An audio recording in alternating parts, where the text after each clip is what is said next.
Hello, all you beautiful people, and welcome back to the NECC. I am your host, Jaron Bell, this evening, and of course, I know I'm in Kansas and winter is coming, and it's got a pretty chilly outside. But my main man, it gets even colder in this place because Connor Breeze is in the building below me. What is up, my guy? Not much. Living the dream. Another great day for Overwatch. That's what I'm talking about. Speaking of Overwatch, Connor, we bring people a match in the Challengers division here at the NECC as Northern Essex Community College faces off against Howard Community College. Northern Essex coming in here at 4-0, undefeated in the Challengers division in this season, and Howard Community College had some really strong showings at 2-1. Connor, it's going to be an interesting matchup to say the least. Oh, for sure. And then they got some great maps coming up tonight here as well. You know, you're looking at Dorado for our first map. That's going to be a fantastic map to really put to the test what these players are good at. Absolutely. And ladies and gentlemen, we want to remind you that we have esports action 5 days a week here live at the NECC. Of course, Madden Mondays. Then on Tuesday nights, you have Valorant. Of course, you can catch myself and Connor Breeze right here on Overwatch Wednesdays. Thursday night, we have League of Legends. And Friday night on Friday Night Live, we have Rocket League action here at the NECC. And I tell you what, as we get ready to go into week 6 right here in the Overwatch division, I mean, Connor, it's been a crazy run to get ready for the playoffs here in just a few short weeks. You know, all these teams are working really hard. They're putting a lot of hours in the off time, you know, practicing, working together on their different compositions, on their strats. And, you know, it's a beautiful thing to see with these teams coming together and working so well together and really putting in action what they've been working on all this time. Absolutely. And we are able to bring you this action because of our partners. Huge thank you to our friends at Helix Esports. We have some really cool announcements coming with them very soon. We thank them for all they do behind the scenes to allow us to do what we do. And of course, our linear TV partner, our friends at ESTV, now available on Samsung TV Plus, the Roku channel, Vizio, plenty of other platforms, and they bring esports action from around the globe 24/7 on their platform. Again, that's ESTV, where you can check out some great esports action. And of course, our newest partner, we could not be more happy to have them. How about HyperX? Some of the best gear in gaming comes to the NECC. I know I've got my headset on, Connor. We can't wait to get you yours. And I tell you what, man, we have some exciting things going on here at the NECC right now. Oh, for sure. There's a lot of hard work being put in by the people here. You know, it's something I get to see a little bit of on the back end, and it's some incredible things are coming into play here.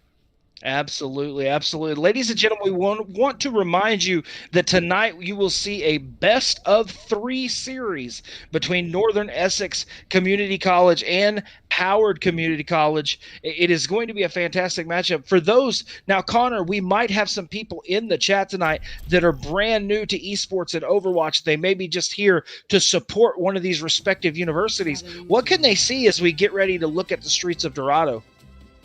Overwatch is a very, very hectic game. You know, there's a lot of different things moving at all times, a lot of different moving pieces, but it's very team-oriented. So every single team has a different combination of tanks, DPS, and healers. And basically what that means is they're different positions, just like in any other sport. And there's going to be a lot of different things that each of these characters do. And you'll see lots and lots of clashes and lots of explosions and other things on your screen tonight. And we will do our best to try to keep you up with the action. Absolutely. And ladies and gentlemen, Northern Essex University will be in the blue, and it looks like they will bring out Northern Essex Community College will be in the blue. Looks like they're going to run that Rhine Zarya. They have a Farah and a Genji, and also, man, what a composition. They're going to be in that fight for sure. What are you seeing from the Howard Community College side? Howard, it looks like, has another dive composition, but with an Ana for their one of their main supports. It looks like a Winston D.Va for those quick dives, matched with a Sombra and Genji to dive with them. Moira able to dive, but not onto high ground as easily, and Ana for those long distance heals. It'll be interesting to see how they handle with this first high ground point here, especially with the pharmacy. It looks like Genji poking, Pharah coming from the top right, trying to rain down some missiles onto Howard here. D.Va eating a couple of the missiles. Ana doing a good job keeping their main tank open without being able to shield from it. They don't have much to deal with the pharmacy as of right now, so they're really just ignoring it and trying to get payload pushed forward. It looks like NECC dropping to the low ground, giving up high ground, trying to match Howard at the bottom through doorway, preventing payload from moving any further under bridge. It looks like Pharah has been hacked, brought to the ground. Ana and Moira go down for Howard. Both their main healers are down, so they cannot get any heals for the rest of their team. Sombra doing a really good job of hacking Genji there. 3-3 right now. Pharah, Mercy, and Reinhardt left for NECC. Howard has Moira coming back from spawn. It looks like they're going to be 5v4 with that longer walk back for the NECC. Howard pushing forward here. Lots of poking, not a lot going on right now other than big pokes. Reinhardt getting onto the payload. Winston diving the back line with Mercy. D.Va going with him. Just getting some poke damage in. Ana with the sleep onto the D.Va. D.Va gets D-mech'd there. Genji dives in. Pharah, huge barrage, and then countered by the Blade. Blade going after the supports here. Cannot get the Ana. Goes down before he can pick a support. Genji for NECC goes down, though. Ana goes down before she can get her nade off. Pharah takes down D.Va finally. It looks like NECC is going to hold this point. Howard's backing off now. And what a impressive point. They maybe might have tried to dive a little bit late around that first corner, but it looked like they had all the momentum pushing to that first checkpoint. But then for Northern Essex, they were able to win that team fight. And now let's see if Howard can reply here. I think the Sombra hack on to the Pharah was a great play there. That pharmacy is going to be really tough to deal with. Blade coming out, picks the Soldier, picks the Winston. 2 down on Howard now. NECC gets a third one and a fourth with that Genji Blade. It looks like Howard's going to have to regroup for this one.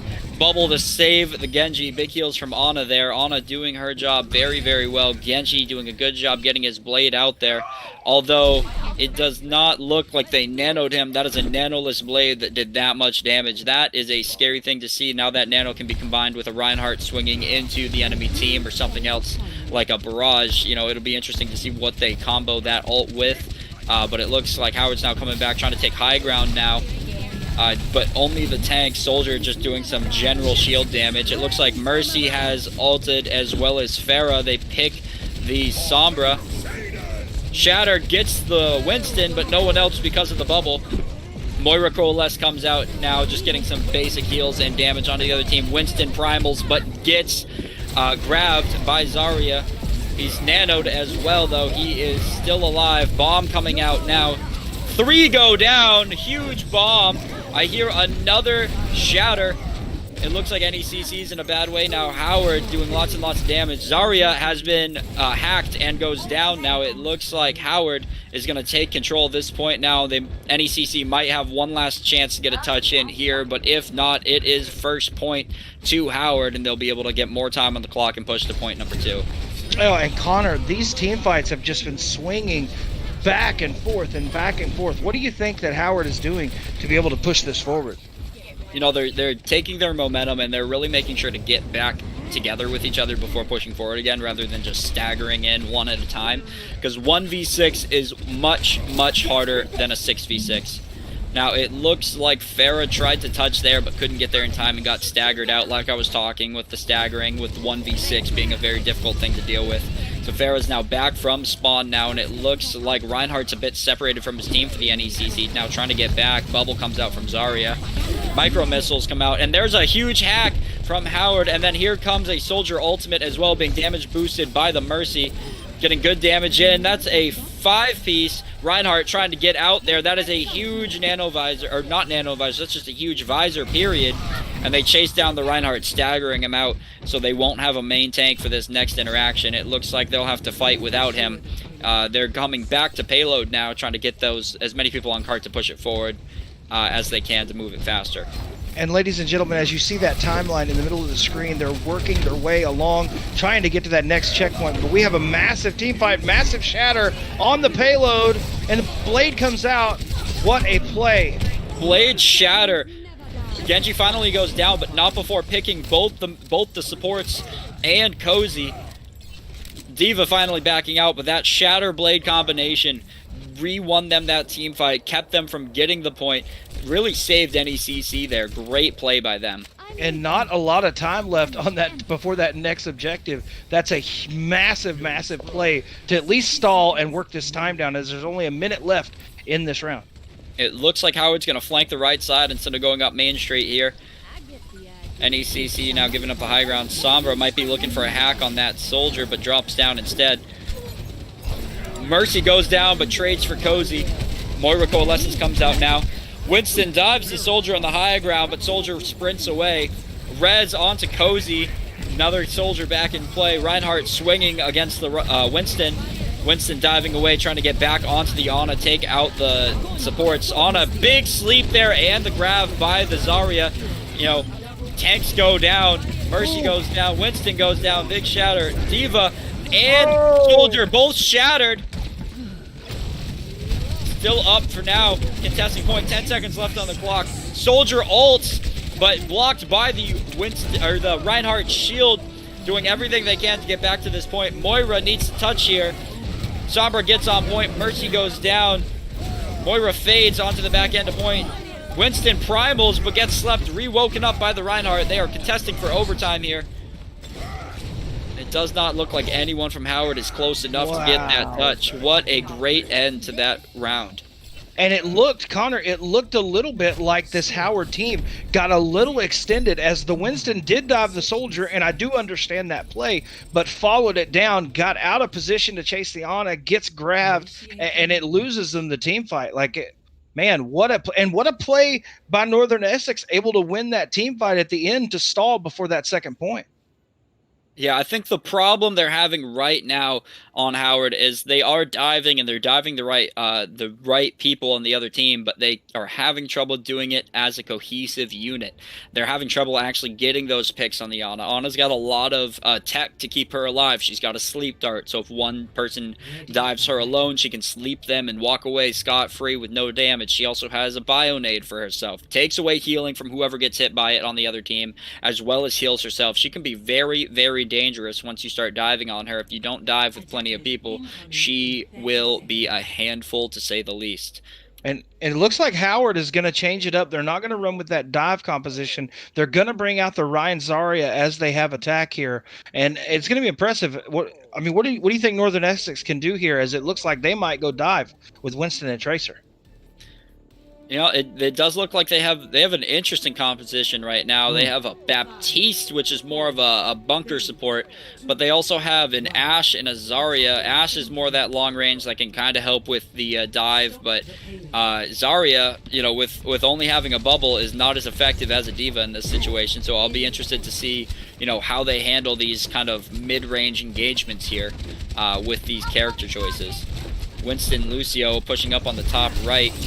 Reinhardt just poking, giving their team some room to build some ultimates. Gets a fire strike in on the Winston. Lucio going to the back line, not quite sure what he's doing, but Winston dives in on 6. Lucio goes down. Winston bubbled, saved his life, and the immortality comes out from Baptiste, saving him. Winston going back in again, getting the pick on the Junkrat, but loses to the Soldier. Soldier picks the Winston. Ashe up top, pushing them back off high ground onto low ground onto the objective. They're a little split here. Zarya looks fairly highly charged. Looks like Tracer's poking from bridge. It looks like NECC's backing off here a little bit. Winston now back to the fight. Both Zaryas have used their bubbles here. Reinhardt's shield goes down. And now Winston's in the back line again, but his team is not with him. Winston goes down. Reinhardt goes down as well, though. Main tanks trade. NECC is pushing forward very aggressively. Howard loses their Zarya. It looks like Howard's backed off into the back right corner. Big bomb onto the supports by Tracer. Ana goes down, and then Tracer finishes both Junkrat and Soldier. Great plays by Freaky J. Dynamite comes out, finishes off Moira, and NECC is going to take that first point with 5 minutes left to push it to that second point. Yeah, and NECC, again, a non-conventional lineup that they have here, but it seems to be working in their favor. It seems like a brawly dive is what's working best nowadays for multiple teams. It's something that we're seeing very frequently. Maybe not with these hero pools specifically, but it seems to work out for a lot of teams for that general composition. It looks like Howard's made a change from Zarya to Roadhog. Roadhog, you know, might be able to hook that Tracer, might be able to hook some of the supports and pull people into their line. Nano Visor coming out from the high ground, though. Knocked off by the Winston, but picks both Baptiste and Ash. Ash gets out Bob before going down. It looks like Primaled Winston takes down Nanoed Soldier. Dives onto the Reinhardt with Bob as support. Coalesce finally comes out to keep their Reinhardt up. Not much value other than that on that Coalesce, just keeping their main tank there, which is not the worst use of it. Takes down Kermi. Looks like NECC is going to have to back off here. Howard with a good hold there, even against that Bob and Primal combo. Tracer still in the background, causing problems, getting tanks to turn around. Zarya still fairly highly charged, kind of pushing up to front corner with that Lucio. You know, just trying to get some damage in on his barrier. Definitely would like to see NECC regroup right here, because they have a lot of time left before they have to get to that next point. You know, I'd also like to see them kind of use their ultimates together very well, and it looks like they are just rolling ultimates, just using all of them. And they are rolling, I see Bomb and Window, as well as, I believe, a Nano coming out there. No, Grav, not Nano. I'm losing my mind. But they used 3 ultimates there. Lucio boops the Reinhardt off, and Howard uses that Shatter, trying to prevent them from getting to the point. Great push there. Great use of all of their ultimates, kind of one after another, making that team fight so unwinnable for Howard that there was just nothing they could do to fight against it. Great gameplay there. And this play of the game right here, it looks like Freaky J, and it will be probably that big bomb, you'd think. Yep, there it is, the bomb on the Ana, and then finishing off the Junkrat there. That's a great target selection. You know, the bubble saves her so she can finish off Cozy. You know, it's a great Tracer movement play, great use of the ultimate, picking the right targets, and really just hitting your shots. That's something that we love to see here. Absolutely. And as we look at it now, in this best-of-3 map series, the first map goes to Northern Essex, and they come in here 4-0, and we can see why. But right now, if you're Howard, how do you think you want to bounce back for this next map? And Howard, you know, all I would do for them is just really kind of pull ourselves together and just kind of take a look at their composition, see what's working for us, see what's not working for us, and really go from there, and then work on a team comp that we know that we've used before, and just kind of tighten up the little mistakes that we're making and make sure we capitalize on any CCs. For sure, for sure. Ladies and gentlemen, we want to remind you that you can follow us on social media at NECC Games. Again, that's NECC Games on Twitter and Instagram. And of course, thank you for following us here at twitch.tv/NECC_esports. We appreciate you being here with us. And Connor, so far, this is a pretty close match. I mean, I know that Northern Essex was able to pull it off, but there was a lot of team fights that went both ways there in that match.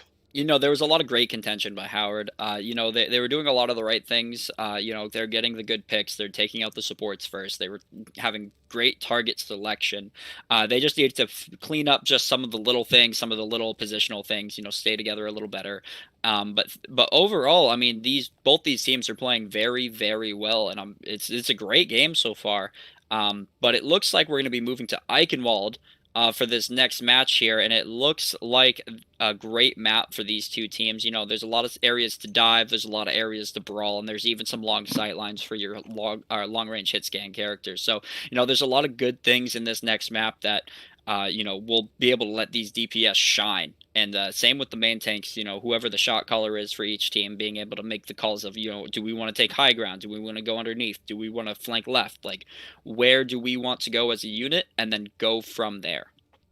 Absolutely. And Northern Essex comes into our Challengers division here at the NECC in first place and the #1 seed for the playoffs right now. Now, again, there's a few weeks left, so we don't want to make any change or make any assumptions. But right now, after seeing them in this first match, I mean, it looks like they're trying to wrap up this #1 seed over the next couple games. It does look like they've definitely put in the work and put in the effort to really earn that #1 position so far. But it's not to be said that they are, you know, forever stuck at #1. There's a lot of hungry teams in the Challengers division that, you know, have a good chance of taking that spot away from them if they work hard enough and start winning their games the way they know how to. So it's very, very competitive right now. Absolutely. And it looks like we are going to be getting ready to go in the chat very shortly. Again, ladies and gentlemen, this is Challengers Division Esports here in the NECC. And as of right now, we've broken this into the Challengers Division and the Champions Division. But right now, both these divisions, Connor, have been extremely competitive across both divisions. Yeah, it does look like even if it's a lower SR team, it does look like they're working together and playing at a much higher level than their rank would suggest. You know, they're working together, they're combining ultimates in ways that, you know, you wouldn't see out of standard lower tier ranks, but they're playing much, much higher than their rank suggests. I think that, you know, we have some sleepers for sure here.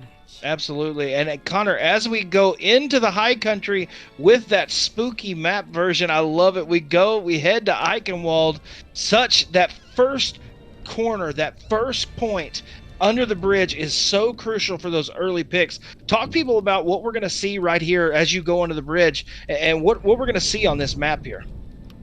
So for the first point here, it's a long way from spawn for the attacking team. They have a full corner to go around, and then they have a very, very small choke point to get through. Basically, they have two choices. They can either go through the bridge, which is a small choke point as it is, or go through the room immediately to the left of the bridge, which is an even smaller choke point. Basically, they have to force their way through and assert dominance through that first little choke point to be able to have any chance of progressing to the first checkpoint. And it looks to me, I mean, we got some good compositions here. This is going to be a up close and personal fight, except for Northern Essex. They do bring the Widow out with Freaky J, who had the play of the game on the last map. It's going to be intense as we see a lot of new characters on the field. You know, Ball is another fun off-tank that I love to see here. I'm excited to see all the chaos that he causes. Widow going for that cheeky shot over the rooftops with her grapple. That's always some classy stuff that you like to see there. Reinhardt Zarya coming through with Howard, pushing into the Reinhardt. Reinhardt from NECC separated. Wall comes up from May, but does not stop. However, Howard's Reinhardt goes down. Ball diving onto the supports, rolling out, taking shield, a lot of health there. Soldier, one shot for NECC, needs heals and has needed heals for a hot second now. Lucio trying to get a cheeky boop in on the Moira. It looks like Widow going to work, taking out 3 there.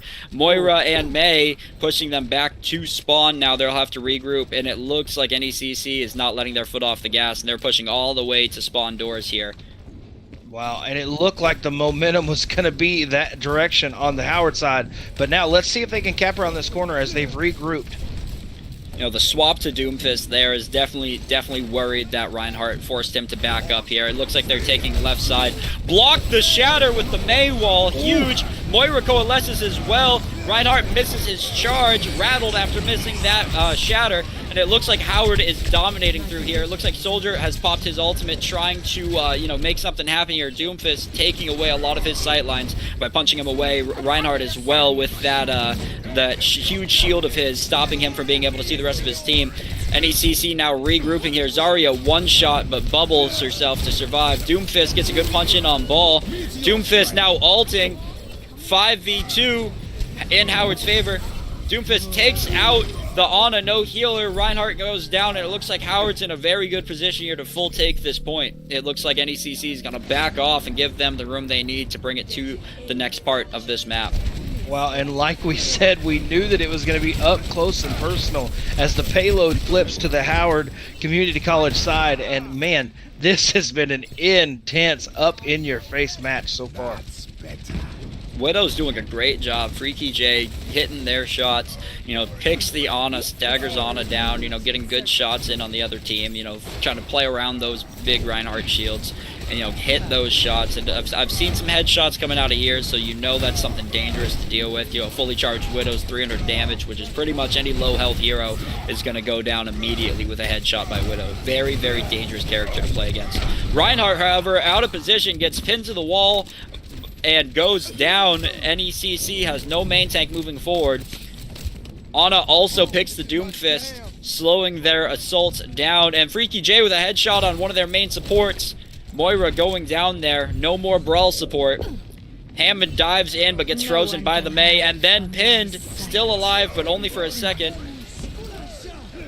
It looks like Widow's going down. Widow uses sights. It looks like Tilted goes down. He's coming back from spawn now. Nano onto the Reinhardt.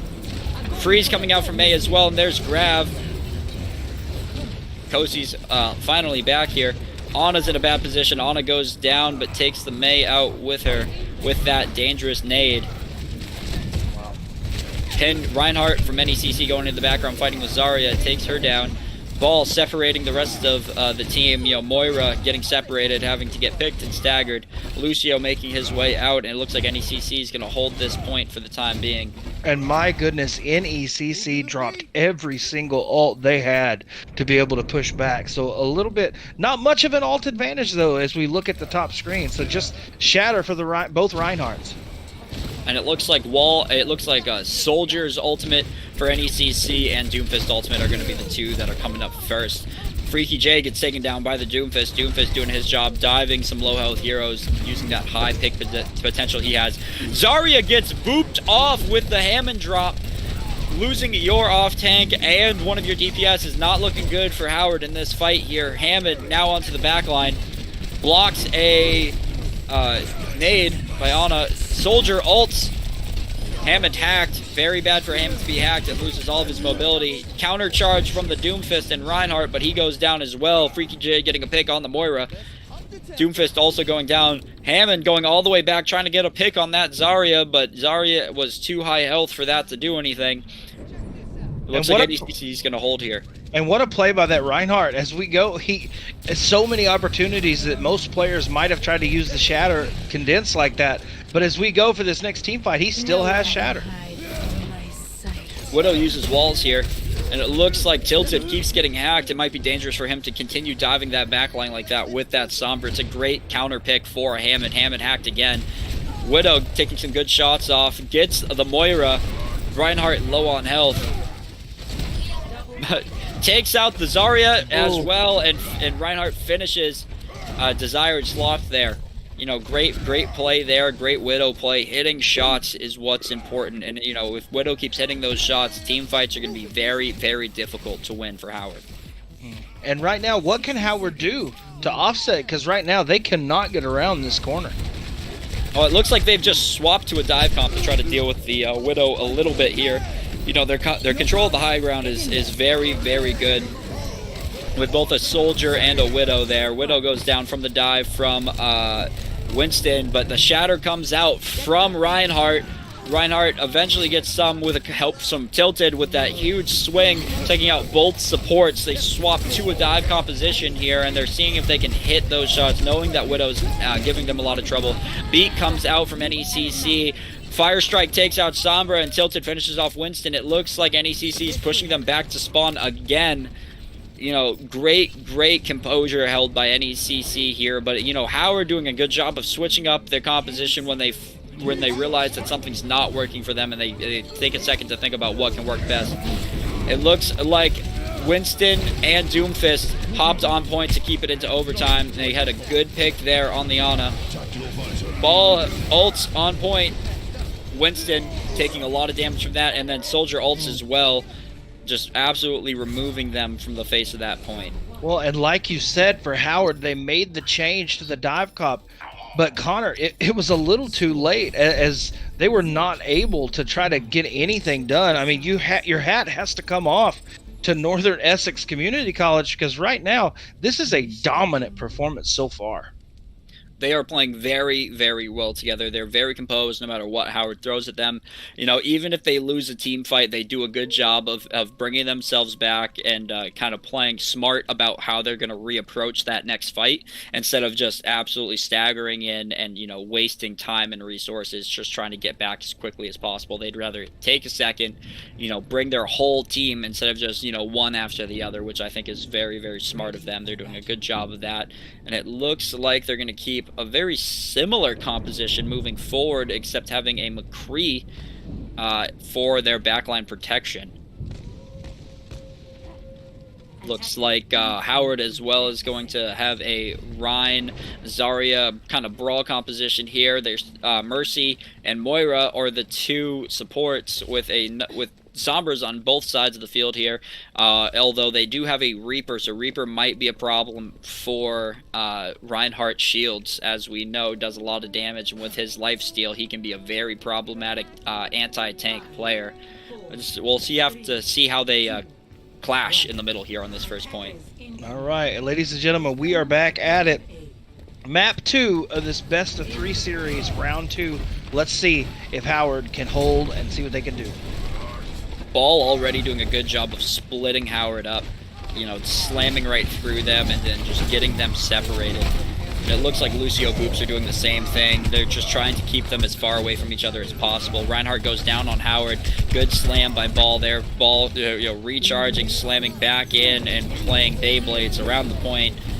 Let them rip, keeping everyone off point there. And is that Ball took his armor as well. Reaper still on point with his lifesteal, but the slam from Tilted takes him down as well. Tilted, very dominant play by that off tank there. A lot of utility out of his mobility.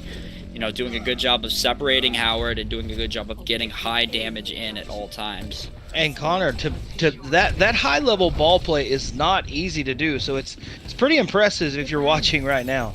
You have to be very technically sound with Ball to be able to do the kinds of things he's doing and do it well, with being able to get out every time, even with him being hacked, even with dealing with a Reaper or a Mei, he's doing all the right things to kind of get in, disrupt the enemy team, and get out. Here's another big slam in the back, and there is his ultimate, denying an area, nice AoE ultimate there, defending that little corner, and then Shatter blocked by Howard as well. Multiple great plays by Howard here. It looks like Reinhardt was hacked, but Mercy ultimates to get those healings out. Here comes coalescences from both sides here.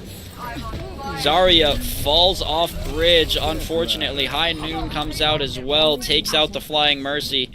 And now NECC has free reign on payload to push it forward as far as possible, get it as close to that checkpoint as they can to win this match. They are having everyone on payload, minus Sombra, Ball, and Lucio going for a quick flank, and it looks like Howard's going to push to the left too instead of pushing over bridge, knowing that the bridge is a very dangerous location to deal with. Pushing to high ground here, getting the Sombra off high ground. Winston diving to the back line of his own team. Hack comes out as well. Hack's a massive ultimate there. Two hacks come out, both EMPs go off, but it does not matter. NECC stays on the point and pushes it all the way to the end. And that's another win for NECC. Wow, and Northern Essex Community College now will move to 5-0 on the season. But ladies and gentlemen, do not forget, we will play this third map. Let's look at this Reinhardt play of the game. Big pin there. Let's see if the Shatter comes out. Shatter comes out, takes both supports out with it.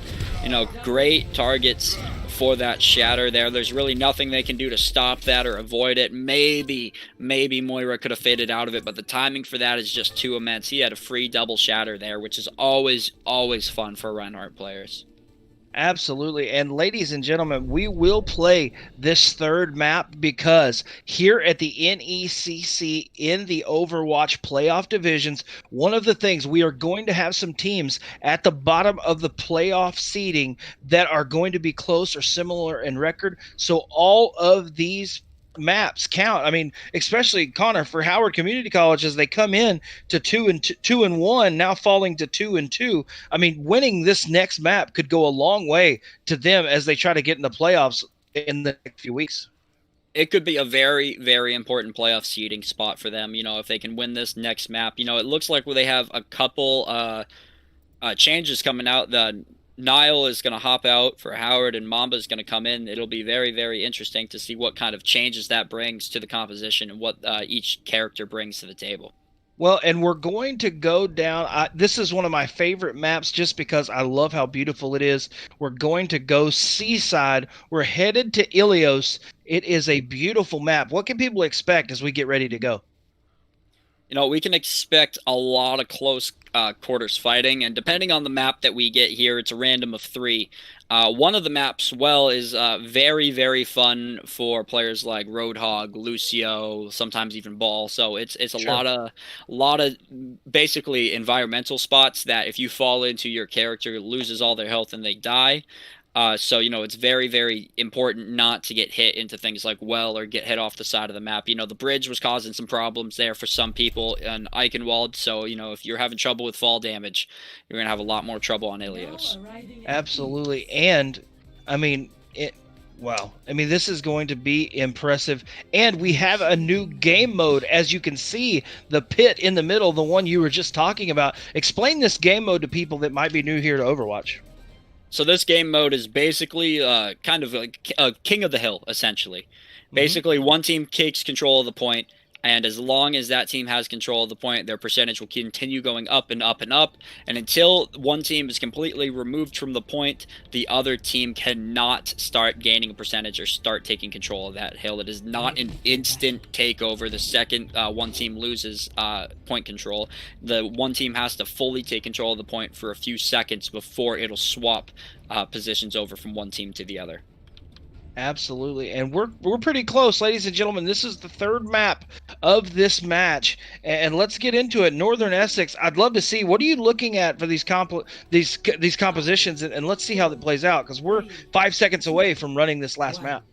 So like I said, you know, you're going to see a Roadhog from both teams here. Just the potential for getting kills with that well in the middle is too high for not to play a Roadhog, and a Lucio from both teams as well. But it looks like Tilted's going to stay on that Hammond pick, and it looks like Howard is going to keep on that Ryan, you know, playing main tank, off tank. Tilted doing a good job of disrupting the team. Cozy gets a pick on the Moira though, but Reaper goes down to the flashbang from McCree. It looks like NECC is backing back to their point, but with Ball on point, they are starting to take position, but being contested. And now it looks like NECC is finally going to get back to the point. Loses it to Howard, though. Howard playing very well together. Hammond goes down from the hack and being in the middle of the entire enemy team. That is a tough position to be in. It looks like Tracer's still in the background, almost falls into the well, but blinks out of it. It looks like Roadhog trying to push forward, break Reinhardt shields. Tracer doing a good job being annoying in the background, just doing some blanket damage to people. Tracer's got bomb already. Roadhog's a great ult charge battery. Hammond's already back again, but hacked again by that Sombra. You know, they're doing a really good job of using the right characters to pick the right targets. You know, being able to hack that Hammond every single time is great. High Noon coming out, but hooked by Roadhog. Roadhog just cancels that High Noon out, and NECC is going to have to back off here. You know, great teamwork by Howard. Mercy's even battle mercying that Tracer, trying to get a pick in.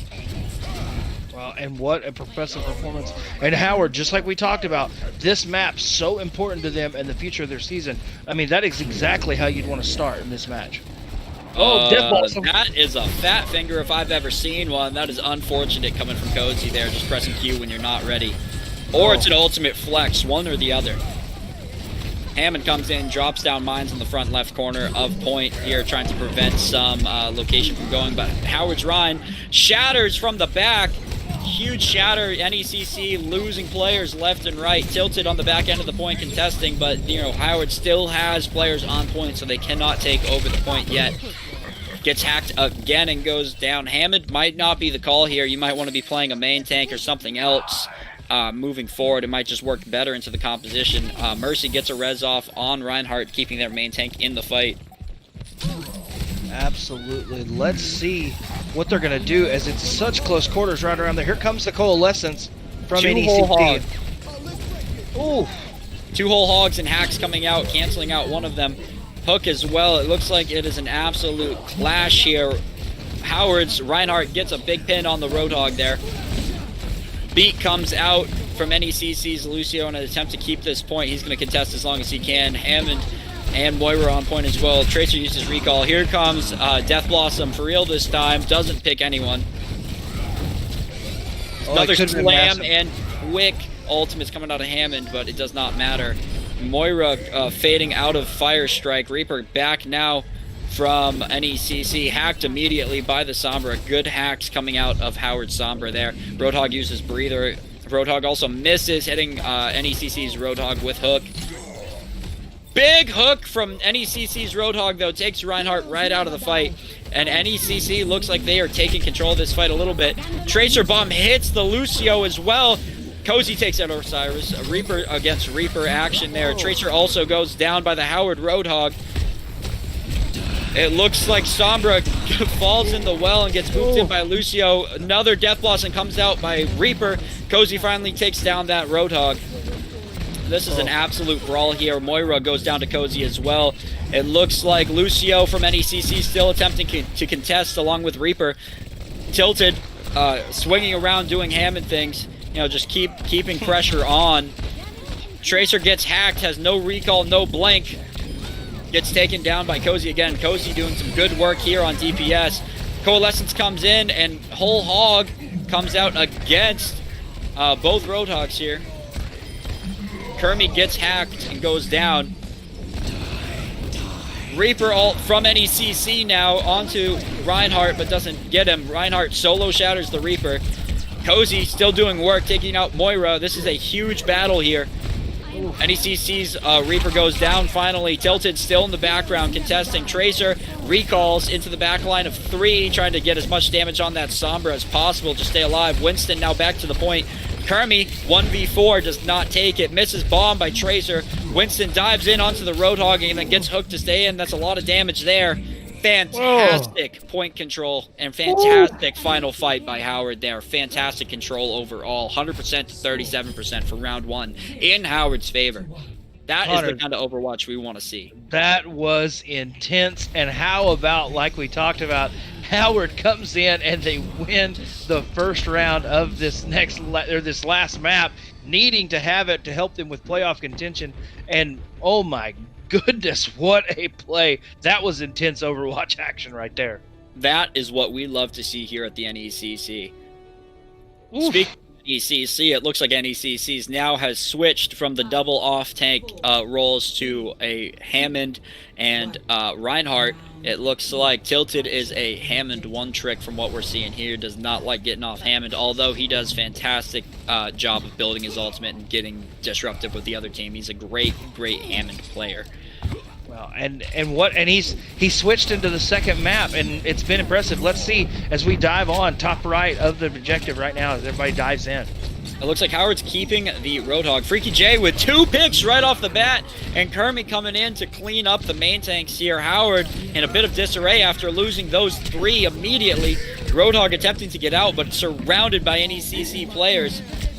Goes down. That's a lot of ultimate charge given for NECC that Howard is just not going to have the advantage of. NECC is going to have big ultimate advantage with that Roadhog not jumping off and staying to fight and even breathering at the very end there. It looks like Winston finally goes down as well for Howard.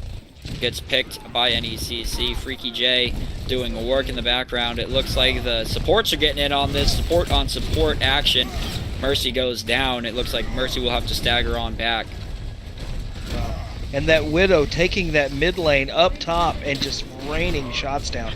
Oh, massive! Freaky J clawing up, trying to get a cheeky shot onto Cozy when he doesn't notice. That was almost amazing to see. Almost nailed it. Freaky J just dominating Widow play here, you know, is not afraid to use grapple to get into a weird location just to get a quick single shot. Winston trying to dive Freaky. Freaky survives. Genji finishes off the Winston there. Freaky backing off here, getting more shots on the Zarya. Taking out the Zarya as well. Cozy takes down Tilted. Wow. And what a turnaround we are seeing in this round as we saw in the first one. Just to the spawn for them. Oh, big shots though. Cozy with a big fist onto Lucio. Cozy diving onto the Widow, but out of cooldown, so could not take out the Widow there. Winston diving on the Genji there. Moira popping Coalesce to keep him up. It looks like Mercy reses Cozy. Mercy goes down from Freaky J. Solo shatter onto Cozy. Cozy is just not going to be able to get out of that one.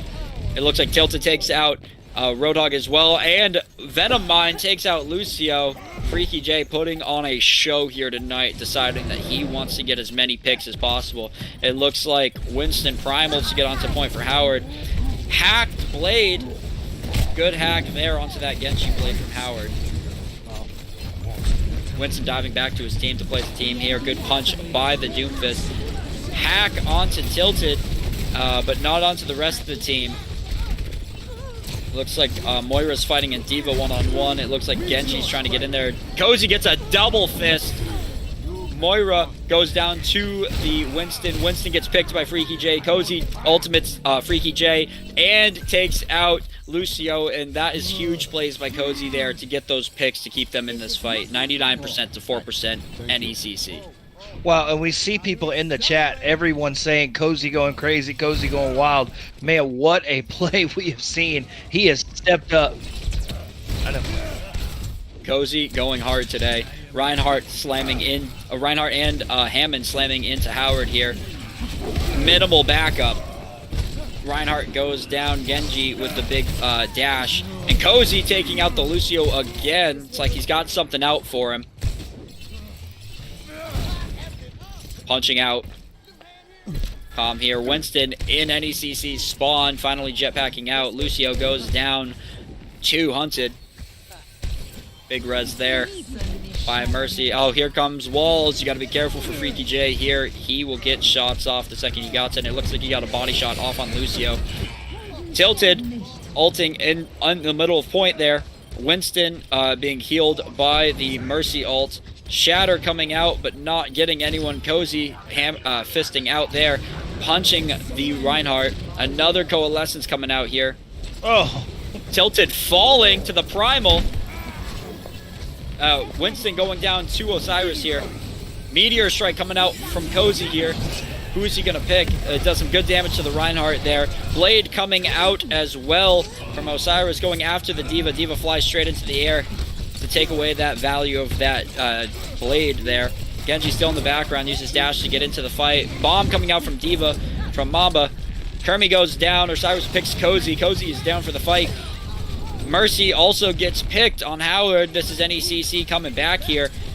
D.Va on D.Va there with Lucio contesting. Lucio goes down. D.Va gets demeched and immediately eliminated. Wow. Double overtime here. Howard needs a touch. Doomfist just could not get there in time. Punches the wall instead of going on to point. Unfortunate punch there. Just stopped them from getting to point. But now it is 1-1. Fantastic. We're going to go into round 3 here to see who decides this map. Wow, and what an impressive play by Northern Essex. I mean, Connor, they came back. We thought Howard would have momentum push back as they win the first round pretty handedly, but Northern Essex says, I'm not going anywhere, and puts on a performance as we get ready for this last round. That is why these teams are both so good. They're able to come back from a loss or from a loss of momentum, and they're able to bring it around, turn it around immediately, the very next game, the very next map, and be able to do something with their team comp and you know, really put in some good work and good effort fighting against these other teams here. If you have to call it right now, Connor, who wins this series? Who wins this map? Honestly, right now, of this map, it's anyone's show right now. That last one went to 99-99. It could be anyone. Howard's looking very tough here, though, with their team composition. It looks like they're diving onto this low point, which is a little interesting for this point in particular, but we'll see how it goes. Tilted already almost knocks Cozy off into oblivion with his swing from Hammond.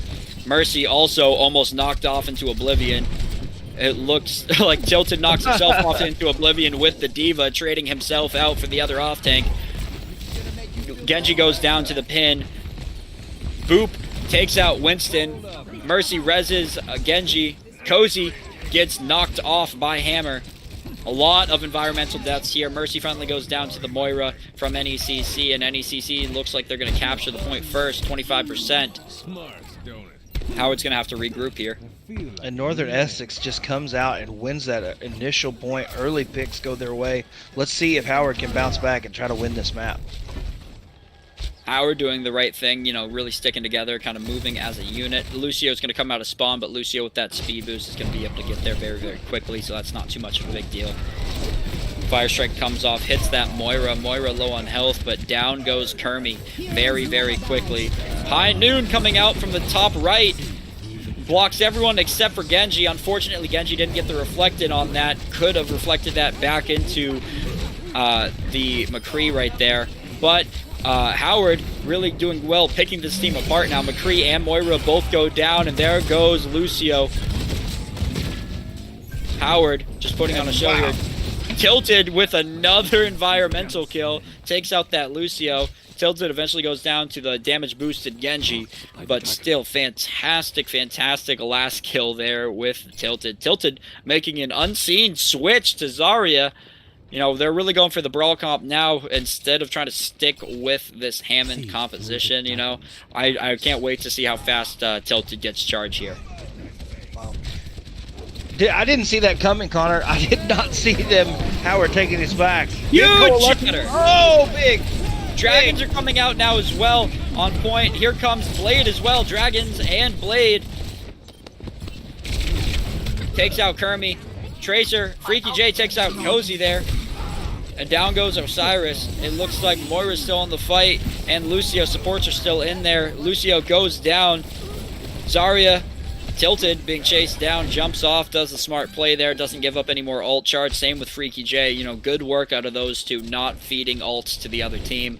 You know, that is the smart play right there. If you keep fighting and keep feeding the other team ultimate in a lost fight, you know, they're going to have ult advantage, and they'll be able to use those against you later on, which is always, always, always a disadvantage for you. So it's good that they're jumping off the map and, you know, making sure they're not giving any extra resources to the other team. For Howard, they have to try to hold here. This, like we said, could be a massive when it comes to the playoffs. So let's see. Counter charge by both Reinhardts there. Kermi swinging in, but gets shattered along with Moira. That is 3 down, but Cozy and Desire to go down as well. Kermi finally goes down here. It looks like Howard has the advantage. Tracer, Lucio in the back. Tracer gets hooked. Cozy gets rezzed by Mercy. Beat comes out by Lucio, keeping them in the fight. Tracer, Lucio here to contest. Howard, 99. Lucio still contesting with that Tracer, but it looks like Whole Hog is going to go after that Tracer. Dragon's coming out now as well from Howard. It looks like Osiris is going down to the Hog. Bomb comes out, and they finally take out Reinhardt. Freaky J takes out 2, both Reinhardt and Mercy. You hear Blade as well, and a Coalescence, and a Beat. Tilted goes down, Off-Tank goes down. Cozy putting in good work here. Moira Coalesce from NECC is also there. Cozy gets meleeed to death by the Lucio, and Tracer jumps off on accident. Oh. Tilted hooked by the Roadhog. Gets the kill onto Roadhog, and it looks like Genji's going down as well. NECC has a clear advantage here. Reinhardt takes down Reaper. NECC regains control of the point, but Reinhardt and Mercy are on point, but Reinhardt's going to go down. Kermi gets 2 kills there with the melees to finish off. Tilted also finishes off the Mercy. Howard's going to have to regroup here, 99 to 80. Wow, and what a turnaround right there. Oh, go ahead, big grab. Grab by Spawn. NECC is pushing as forward as possible. Howard loses their Genji, but Cozy takes care of Kermi there. It looks like Howard's pushing forward as fast as possible. I see what they're doing with the grab, but it just was not late enough. They could have held it maybe a second longer, but it was a good play to try to contest. But Howard back onto point, contesting. It looks like Bomb picks 2 by Freaky J. And here's Hammer, but Hammer doesn't go through to hit anyone. Genji now deflecting on point, doing as much as he can. Same with Diva. Genji goes down, Diva gets demeched. Lucio's now back in the point. Maybe Diva's about to go down. Reaper picks both of them, and it looks like NECC is going to clutch that up at the very end. Great job to both teams tonight. That was a fantastic last set of maps. Wow, and the competition was intense. Let's see this play of the game. It looks like it's going to be Cozy with the Doomfist play. Now, odds it was this play. were high. You know, big punch onto Osiris there. Meteor strike onto Freaky J, knowing Freaky J is definitely a problem. You know, finishing off that Lucio, good use of his cooldowns and his abilities, you know, getting those picks in there. Great job by Cozy on that play of the game. Absolutely. And so, ladies and gentlemen, with that, Northern Essex Community College will take the 3-0 map win over Howard Community College. A tough night for the Dragons, but they played very competitive, and it was an impressive match. Yes, they did. You know, it was a great match by both teams, especially, you know, Howard brought it back the first map, and then second map, you know, went 99-99, and then even brought it into overtime for that third map too. It was very, very competitive, no matter how you look at it. Absolutely. Ladies and gentlemen, we want to remind you that we are not done this evening. In about 45 minutes from now, we will have our second match of the evening from the Champions Division as California State University Dominguez Hills will face off against Becker College. It is going to be a fantastic matchup. You want to stay tuned for that. But right now, Connor, thank you for being here with me tonight, man. I always love being here with you, and we saw some intense Overwatch action tonight so far. This is what you love to see out of Overwatch as a whole. This is what the game should look like, and these teams are playing it at a very high level. Right now, and if you're in that Challengers division, I think that Northern Essex University at 5-0, clearly in first place of the Challengers division. I mean, for Northern Essex, I mean, the statement has been made, Connor. They've earned it. They are working hard, and they're clearly putting in the time for this game. You know, making sure that they are doing all the right things and being able to come back from adversity. They are playing it the best way they know how. Absolutely. Ladies and gentlemen, stay tuned for that next match. We say thank you to our partners, our friends at Helix Esports, for all they do for us behind the scenes. Big announcement coming with them very soon. Of course, our linear TV partner you might be watching right now live on ESTV, now available on Samsung TV Plus, the Roku channel, Vizio, tons of options where you can check out ESTV, and they have esports action from around the globe on their platform all the time. Want to check that out. And of course, our friends at HyperX, some of the best gear in gaming now comes to the NECC. It was a fantastic matchup in about 45 minutes. Come back to us live right here on Twitch as we will have California State University Dominguez Hills facing off against Becker College. It will be a fantastic matchup. Until next time, for Jacob Van Ryan, our commissioner here at the NECC. Thank you to our executive producer this evening and director of esports, Caleb Blueby, for all that he does for us. Of course, Connor, you're the man, dude. I appreciate you being here. Good being here, man. Absolutely. Guys, we will see you in just under an hour right back here in the same location for that second match of Overwatch Wednesdays. And listen, my name is Jaron Bell. The action is just getting started. Stay beautiful, stay blessed, GGs, and we are the NECC. We'll see you guys next time.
No stopping us.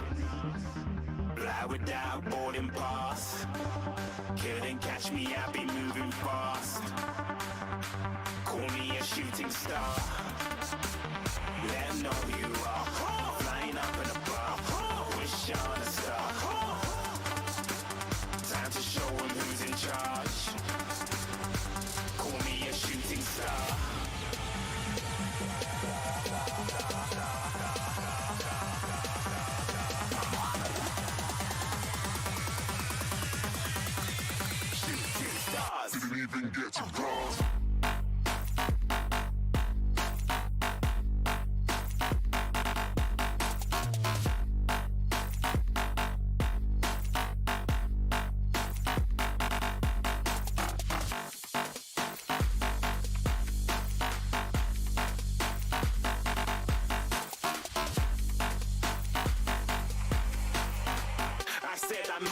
far. Get to glass.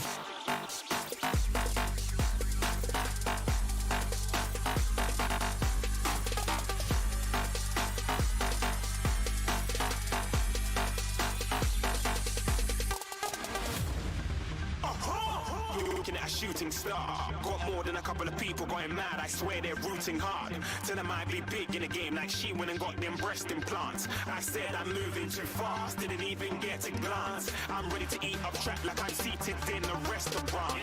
If you had swag like mine, you know it's best to flaunt. We aren't hating because you aren't shining like it's neon, rock like kings of Leon. Shooting stars across the galaxy. I stand out, so don't be mad at me. Infiltrate, I'm with my strategy.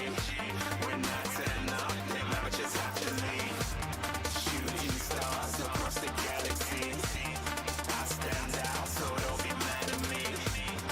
Infiltrate, I'm with my strategy. When I turn up, then amateurs have to leave. Yeah, shoot, shoot. Yeah, shoot, shoot. Yeah, shooting, shooting. Yeah, shooting shots.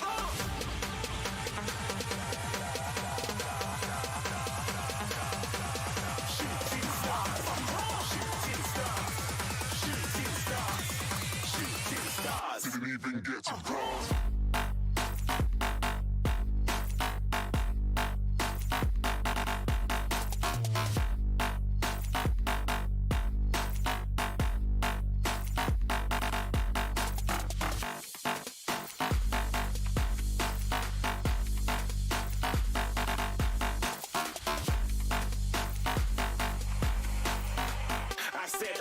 Too far, get to glass.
We're free, bound only by frozen memories. Get away, get lost. Get away, it's time. Get away, get racing all these broken dreams. Get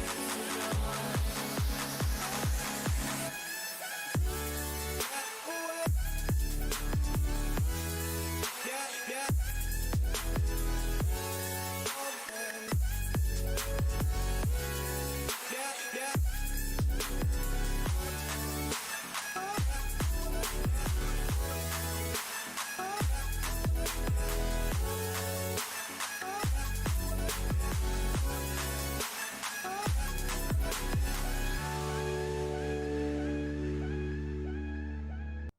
At Best Buy, you can always count on getting the latest tech at a great price. Plus, we'll make sure there are lots of easy ways to get the tech you need. So whether you choose next day delivery, safe installation, or curbside pickup ready in an hour, you can always count on us. Shop anyway, never overpay. Best Buy. Lyrics inspired by State Farm's surprisingly great rates. But my rates like that, they're great like that, drive safe like that. I save like that, straight up facts, great rates. Like a good neighbor, State Farm is there.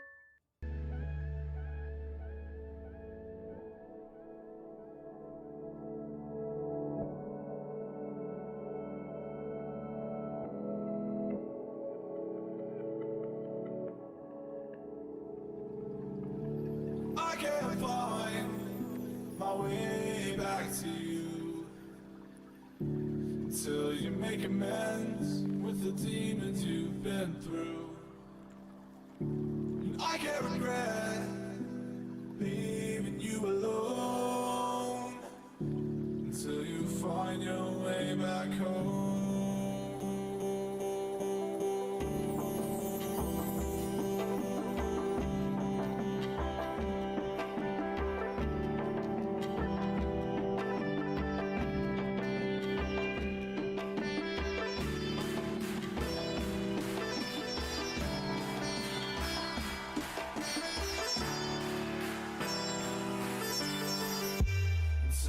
Find your way back home.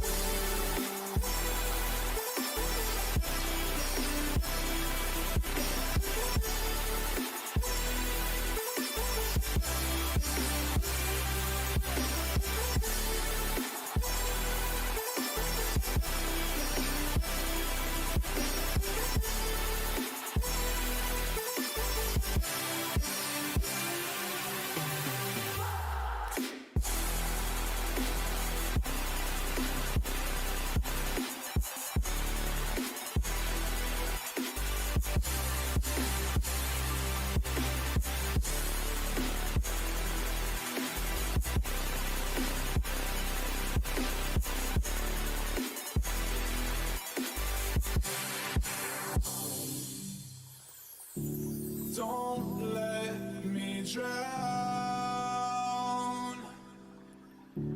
Don't let me drown. Don't let me drown.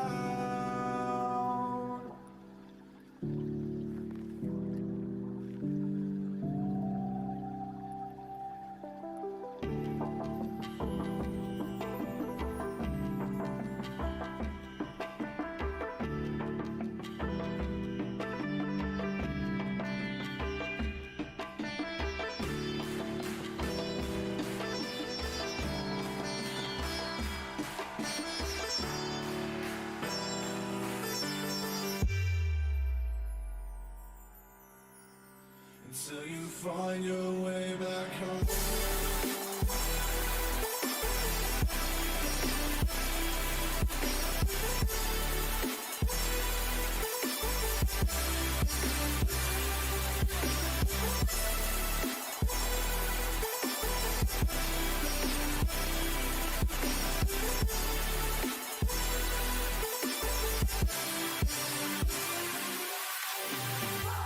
Don't let me drown.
Take me away from home. Show me all the places I've never known. And we'll chase the night, race all of these broken dreams in flight. And we'll fly.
Up here, we're free, bound only by frozen memories, lost in time, racing all these broken dreams tonight, and we'll fly.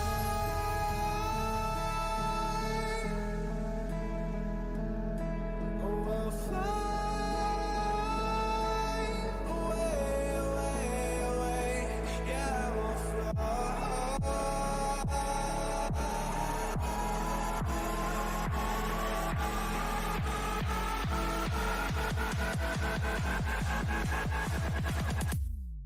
I will fly.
to you.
feel like I fought all my life for this. This one part, this one third, I've always missed. No, just don't let it go. I started the fight, but now I'm losing. So will I fall again? I'm scared of heights, yet it was me who ran away.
Oh, I can't forget myself. The piece that I'm missing, it kills me inside. I need help, please give me back this one part, this one third. I'm sorry.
like you were already mine.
What is up, all you beautiful people, and welcome back to the NECC. And of course, the main man himself, Yelp Reb, is in the building in the screen underneath me. What is up, my man?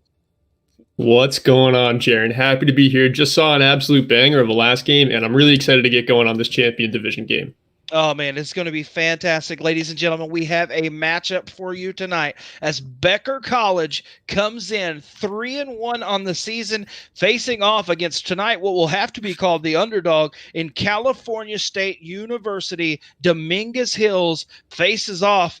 I mean, this could be the Eagles versus the Toros. I mean, we are about to have a heck of a matchup right here. Yeah, Dominguez Hills, the Toros, they're looking to prove their mettle here. They've got, I think, an uphill battle ahead of them, but they've already got a win in the Champions Division, the upper division, the highest level of content that the NECC has. So honestly, if you can get any win in the Champions Division, you can beat any team here. So I think they just have to play their best, play their game, and likewise for Becker, it's not going to be free. You know, they got to go in there and play a good 3 maps and come home with a win that way. So it's going to be hard fought. I'm excited to see it. Absolutely. It is going to be fantastic. And before we get into the action, we want to remind you about our partners here at the NECC. A huge thank you to them. Of course, you've heard me say it, our friends at Helix Esports for all they do behind the scenes. We have a very cool announcement coming with Helix Esports very soon. You want to stay tuned for that. Of course, you might be watching. You might not be watching us on Twitch. You might be watching this on replay at our linear TV partner, ESTV, now available on Samsung TV Plus, the Roku channel, Vizio, and all platform options. They bring you esports action from around the globe on their platform. And of course, last but not least, our brand new partner, our friends at HyperX. Yelk, we're going to get you some of these, man, because HyperX, some of the best gear in gaming, come to the NECC. Man, we are getting ready for this matchup. And for those at home that might be new to Overwatch and maybe they're here supporting Becker College or maybe they're supporting the Toros here, what are they going to see as far as Overwatch action goes? Well, this first map we got on the docket is Dorado, and that's a map that really has a lot of high grounds throughout, and then a third point that kind of reels it back in, where you usually get those death ball compositions going more. On the previous game, we saw some Ryan Zarya and some Winston Diva played, and a little bit of Wrecking Ball too, so tank lines can really mix it up. And there's just all sorts of different parts of this map where you get the mega health pack control, cart possession, just all sorts of things you have to set up for yourself to get things going through all 3 points. So I think it's going to be very tightly contested and a battle of the tanks on this first map. It is going to be, and Yelkreb is going to share his screen in here so I can see as well. It's going to be fantastic. But again, ladies and gentlemen, remember that we have 5 days of esports action right here every single night of the week. We have, Madden Mondays, Valorant on Tuesdays, Overwatch Wednesdays with my buddies here, and then Thursday night, Ethan Dolan comes in here with League of Legends, which is going crazy right now. You need to check out. And of course, Friday Night Live, we play Rocket League here at the NECC. And for everyone at home, we will have California State Dominguez Hills will be in blue. They will be the blue team for you tonight, and Becker College will be the red team. We're going to get ready. Again, I love this next map that we're going to start out with in this best of 3 series. Yelk, what can you tell us about Dorado and what these teams are going to want to look to do here? Yeah, so it's a first point that starts out right out of the spawn door. There's big buildings, like almost skyscrapers as far as Overwatch is concerned, and you can just set up a lot of high ground presence as the defenders. You get a huge advantage right out of the spawn on this map. And then into second point, it's the same thing. Right when you capture that second point, there is a balcony that just towers over your heads. And honestly, if defenders can set up there or if attackers can take it over, anytime you can apply pressure from the top down, it's incredibly more effective against the opposition. So I think that's what we're going to see. It's going to be a battle of the high grounds. And like I said previously, a battle of the tanks on this map. Absolutely. It's going to be fantastic. We are seeing, as I'm looking now, I see ours in the chat. That means we are getting ready to head to the streets of Dorado. It is going to be fantastic. Let's see. Maybe we'll see us a McCree here tonight. I'd love to see one. We're going to see what these compositions are pretty quick. We've seen a lot of dive and not many double shields tonight in our earlier match. Let's see what this composition is going to be. Yelk, if it's you, what kind of composition are you running here on Dorado? Just if I had to speculate, also this being the Champions Division, the higher level of competition here at the NECC, These are teams that probably like to opt for the dive. It takes a lot more coordination and split-second decision-making, but I think that's kind of what you get when you get up into the Champions Division. So I'm expecting to see Winston, D.Va, maybe a Wrecking Ball, but really tanks that have these movement abilities and can get up onto the high ground. And it looks like the attackers are going to run Nape on the Wrecking Ball and then Spark on the Reinhardt. So you've got a little bit of ground and pound with the Reinhardt, and then the Wrecking Ball can just be everywhere at every time, grappling to high grounds, pile driving down into backlines. And on the other side, it looks like Zero and Dizzy are going to be on Ryan Zarya. So a very stable ground composition. Yeah, and it's going to be impressive to see also what that Ashe can do. I am a big fan of that Mercy pocketed Ashe. So many options, especially when you're trying to defend here. It's going to be impressive to see. As you can see, that Reaper and the Reaper, and we all know how much I love Sombra play. Ladies and gentlemen, we are here. We are getting down, and it is time. Let's get Western on the streets of Dorado. Let's get into this game one. All right, and here we go, Jaron. It looks like just the shield from the Reinhardt opening things up here for Becker at the start of things. And I'm really interested to see the Sombra Reaper composition with the Lucio Moira. It's a composition that runs at you with a lot of speed, and it's a very headstrong attacking composition. But right there, Uncivil Word goes down to Zero's Helix Rocket early. It's that high ground pressure we were talking about. That D.Va, Nape, he's got to get up there and contest as those hit scan are just raining in some free damage. But I'm really liking the defensive pressure we're seeing. You can see him opening up these long sight lines and really just not letting the attackers get to cart easily here. This high ground pressure is clearly a puzzle that Becker has to learn to deal with.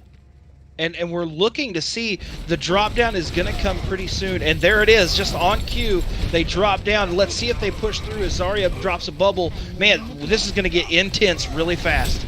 Yeah, cooldowns get traded out, and the Sombra finds the pick onto Zero. And Zero again goes down. Two members of Dominguez Hills being named Zero. Joey Marie also falling, and the Reaper comp is finally rolling here. You can see that speed boost from the Lucio really just gets this composition in deep on the back line, and they just move the cart with one player on it, and the rest of them, the other 5 members, they just go straight toward the spawn, taking as much space away from Dominguez Hills as they possibly can.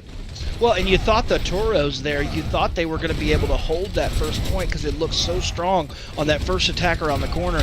But then for Becker, I mean, they just pushed through with aggression. So let's see as we're getting very, very close to this first point. And Apollo from Toros, he's going to switch over to the Sombra, but the EMP comes through from Sacred and unplugging everyone on the Toros. And right now the defense is struggling to find their footing. The Ana and Dizzy also go down. Nape gets DMEC, but I think it's a little too late. The slam coming through from Spark will clutch this first point for Becker. Wow. And ladies and gentlemen, if you're watching above, you see that red timeline as it goes across the screen. Each little check mark underneath is a point. We're going to call those points. And every time they hit a point, they will get more time. So the final goal, they have to get this down to that final check mark to finish out this round with as much time as they can to keep on the clock. They certainly do, and with every point you cap, you get a little bit more bonus in your time bank. So you can see right now Becker is already at 4 minutes, which is an incredible time bank going into second point. And if they can catch this one about as swiftly as they did the last, it's going to really open things up here. But Spark gets the nano applied onto him, and now he's just battering away at the opposing main tank. Zero doesn't quite know what to do around this corner. The Valk is helping him out a lot with the support. And the Soldier finding at least 2 from the high ground. It's that high ground pressure we talked about coming in full effect here. And it looks like Dominguez Hills is going to stabilize this second point defense. Well, and you had to love the Ana there, knew that fight was so crucial, nanoed the Rhine, and was able to push, and they win that point. So now the regroup here is going to be so crucial for Becker as they come back, as they hold the right ground on point. Yeah, and Dominguez Hills, all they have is the Graviton Surge coming through right now. Can they combo it with the EMP in time? Apollo still at 92%. He's got to let this one fly. Death Blossom into the backline, finds Joey Marie, and Dizzy goes down to Nate's D.Va Bomb. The cart finally beginning to move forward. Shatter gets blocked by Spark. Clutch play right there. Reinhardt holding up his shield in the nick of time. Apollo still sitting on the EMP for Toros. And honestly, they can stabilize this second point and get another crack at this defense. Absolutely, and one of the things that we've talked about in multiple streams together is the fact that regrouping is so crucial. The communication, being able to get back together. We're going to see the fight go down right here before this second point. Yeah, and Apollo is just looking to find an opportunity to send this EMP. He wants to make sure he gets Yuchi, that Lucio, for Becker in the mix. But the EMP comes out first. for Sacred End, and that's going to be massive follow-up. This is Nano flies onto Spark, and he is cleaving through the front line on his way into the back line. It's a 6 versus 2 left on the cart, and right now, I don't think anyone's going to make it here to contest. I think Becker has the second point locked in, and their tanks right now are pushing forward into the third spawn, and this is really just a stone rolling downhill, no end in sight right here as Becker is building lots of momentum, but Apollo could take it all away with his EMP on the next fight. Well, and I was about to say that the soldier for Zero has his ult as well. Maybe see an EMP and a visor there, but Zero gets picked, and let's see how this plays out. As you can see Apollo just looking for that EMP.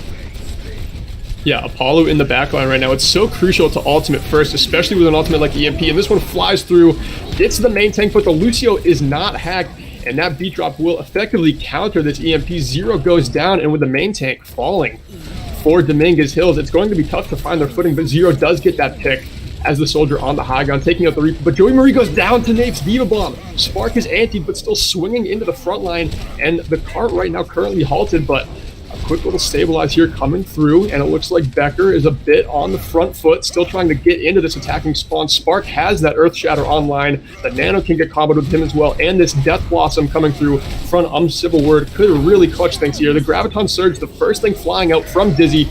Can Zero do any clean nade to it? And it looks like the Shatter will take down Nape. Death Blossom comes up quite empty there. Nape gets demeched, and Ryan gets pinned into the wall across from Zero. The defense has a chance here, Jaron. Oh man, massive surge there, catching that Reinhardt, taking him out, but it looks like, yes, oh wow, what impressive play. Let's see how this plays out. Oh, Zero gets picked. Oh my goodness. Zero did an incredible amount of work on that Reinhardt right there. His team had their back up against the wall. That time bank has been dwindled down from 4 minutes to 2, so a fairly good defense here coming in right now. I'm pretty impressed with what I've seen. I think it honestly was just Apollo and Zero switching out what their hero picks were. You see Zero now on the Somber pick, Apollo onto the McCree pick. So you got the McCree pick you wanted. Happy to see the Cowboy out in the mix here on his home map, Dorado. And now the attack is rolling up high ground. Yep, absolutely. No, I was going to say, going top left, and for CSU DH, they look a little spread out. They need to regroup here. Let's see how they hold. Sacred End looking to engage with the EMP, finds it onto the tanks, and now Spark can just get right in the mix onto Dizzy, erases him quickly, but Sacred End could not get out of that ultimate alive. The Shatter comes through from Zero, finds at least one as Uncivil World goes down. Zero right now on the Somber pick, up on the high ground, posing a threat, and the main tank going in, battering the front line. Zero making all the space right now, taking everything away from the attackers. That was a massive Shatter, and let's not underestimate that res on Apollo, putting the McCree back into play on point. Massive play right there to turn things around. I didn't think they were going to hold it, Yoke, but they pulled it off. Yeah, and they've still got a lot of ultimates to work with. You see Zero's EMP coming online. Apollo almost has that high noon, and Dizzy with that Graviton Surge. Those are 3 big ultimates, especially for a defending team. But the high ground push again from the attackers throws Dominguez Hills a little off kilter here as they struggle to fan out around this point. Spark is just trying to buy a window for Sacred End to get this hack on, and the Coalescence comes through. EMP counters it though. That Coalescence is canceled. Everyone's locked up in the grab, and High Noon finds 4. Apollo takes out a 5th, and the ball is still rolling here for the defense. Are you kidding me? I thought that Becker College was going to roll through and take this round, and right now with 10 seconds left, I mean, California State, Dominguez Hills, the Toros are standing strong.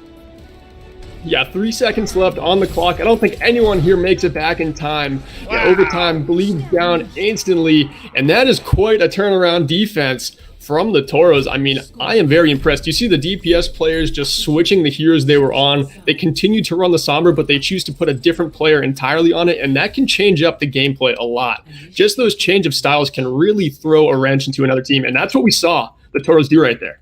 Well, and for people watching at home, I know it looked like they took Yelk, you have to tell people it is so crucial, the difference between getting to that final checkpoint and using all your time and not getting there, even if it's just a couple meters away. That is a massive opportunity for this Toros team to, because now if they have plenty of time, if they can go the full length of the map here, they're going to win this map.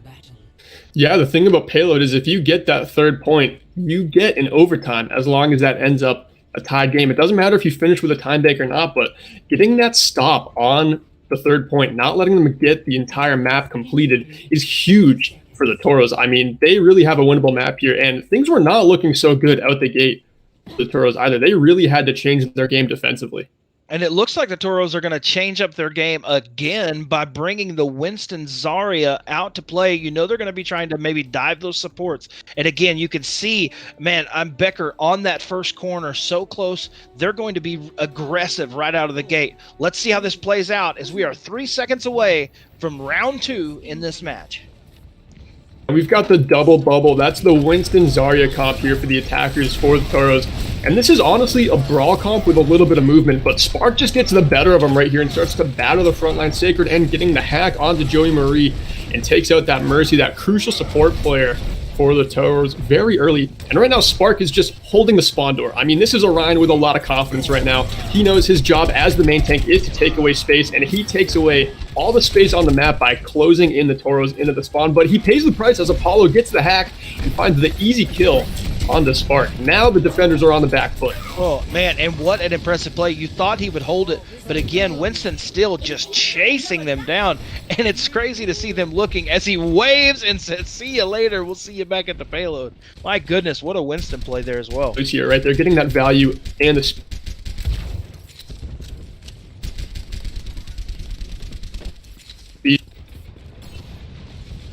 I'll be back.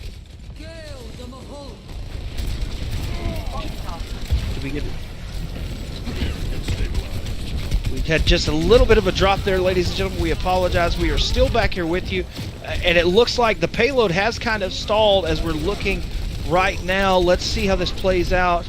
Still back at the spawn, trying to hold there. This is pretty unexpected, if you ask me, yo. I'm very surprised to see the Becker Hawks in on this defense, taking away all that space again after they stabilize and come all the way back out of their spawn, and they're just in the attacker spawn again. I mean, that is an incredible amount of space to take away, and it really is just Yuki coming through on this Lucio pick, controlling where the team moves. Right now, Zero jumps in on this Winston, throwing the bubble down, pops the Primal, can't get counter-dove immediately. Apollo trying to find the hack and make something happen there in the front line, and Zero in the back line gets 2 with the Primal Rage. Both supports, though, for the Toros go down, and that really has the attackers on the back foot once again as Dizzy falls to Spark. Right now, the attackers are making their way out of the point, but Uncivil Word goes down to 0, and that could sway things back. It's a 3 versus 3 on the cart, and with Nape demeched, it really makes it anyone's game. 0 popping the visor, fighting the kill on the Sacred End, and Apollo taking down Spark. And this first point could wrap up here as the Toros finally mounting a fairly successful attack. Man, I tell you what, Yelk, I think we have to coin the phrase, make something hacking, because that sounds like, I love that, my friend. Huge EMP on point. Unplugs everyone, the Graviton Surge comboed with an anti. Diva pops the bomb, but the EMP! Apollo pays the price as he EMPs right on top of that Diva bomb, and I think that's going to favor the attackers here, as Dominguez Hills are going to lock up this first point once they're able to erase Cyberdoodle. And just like that, it is a 1-2 game with a lot of time on the clock here, Jaron. Absolutely, and you have to be impressed with the way that the Toros have came out. They were definitely the underdog in this fight, and they have come out, and to me, this has been impressive, Yelk, so far. Yeah, and you can see the attacking team. They're the ones with all the ultimates. They've got Valk and they've got Primal Rage to make all the space in the world for him. And Cyberdoodle is the only one for the Becker Hawks who has an ultimate. That Coalescence really not that valuable in fights like this where they can get so split out. But Zero trying to take a little too much space away from the Hawks right there. Could be paying the price as the Brawl comp starts to mash the front line. Cyberdoodle gets that Coalescence kill onto Joey Marie. Spark is anti, but drops the Shatter and drops Dizzy into a wall with the pin. Hacked by the high ground, but it's not going to be a difference maker here as it looks like the defense will stabilize once more. Absolutely, and that was a great team fight for Becker. If you look at what they did, Yelp, they were able to regroup, come around that corner, and just were able to disconnect the team. And that's a massive team fight to make the Toros have to regroup here. Yeah, the Becker Hawks, they're starting to get the ball rolling in their direction here. This defense is really putting a lot of speed bumps in on different points of the map as well. It doesn't seem to be just a first point thing. It seems like they've got a trick up their sleeves to kind of throw the attacking team off balance, and you can see them just setting up on the high ground, dropping down with that Reaper and the Diva, choosing to pick their engagements very wisely here, and not letting the attackers take a comfortable fight right there. Spark getting the Fire Strike kill onto Zero, and Apollo goes down early to Cyberdoodle.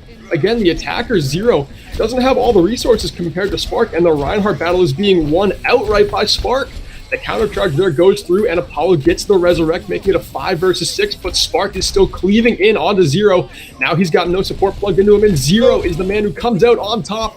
Now he's got the nano boost. He's going deeper into the back line. The EMP Death Blossom comes through, finds a triple kill. Joey Murray, the last one to go down. And right now, Becker College is really looking like they've got this Reaper comp down to perfection. Wow, and what a play. You thought that with the nano that it could have been Zero. It looked like as he took out Spark, he could have the advantage, but the massive EMP to the Death Blossom turns that fight the other way. Yeah, and I think Becker maybe just isn't comboing their EMPs quite as well as Dominguez Hills, but Dominguez Hills, honestly, they're doing all sorts of things right. I mean, I'm very impressed with what their tanks are able to do and the flanks that their DPS are going on. Nape gets the Diva Bomb kill onto Joey Marie to open things up. Cyberdoodle and Yuchi goes down, and now there's no support left for the Hawks.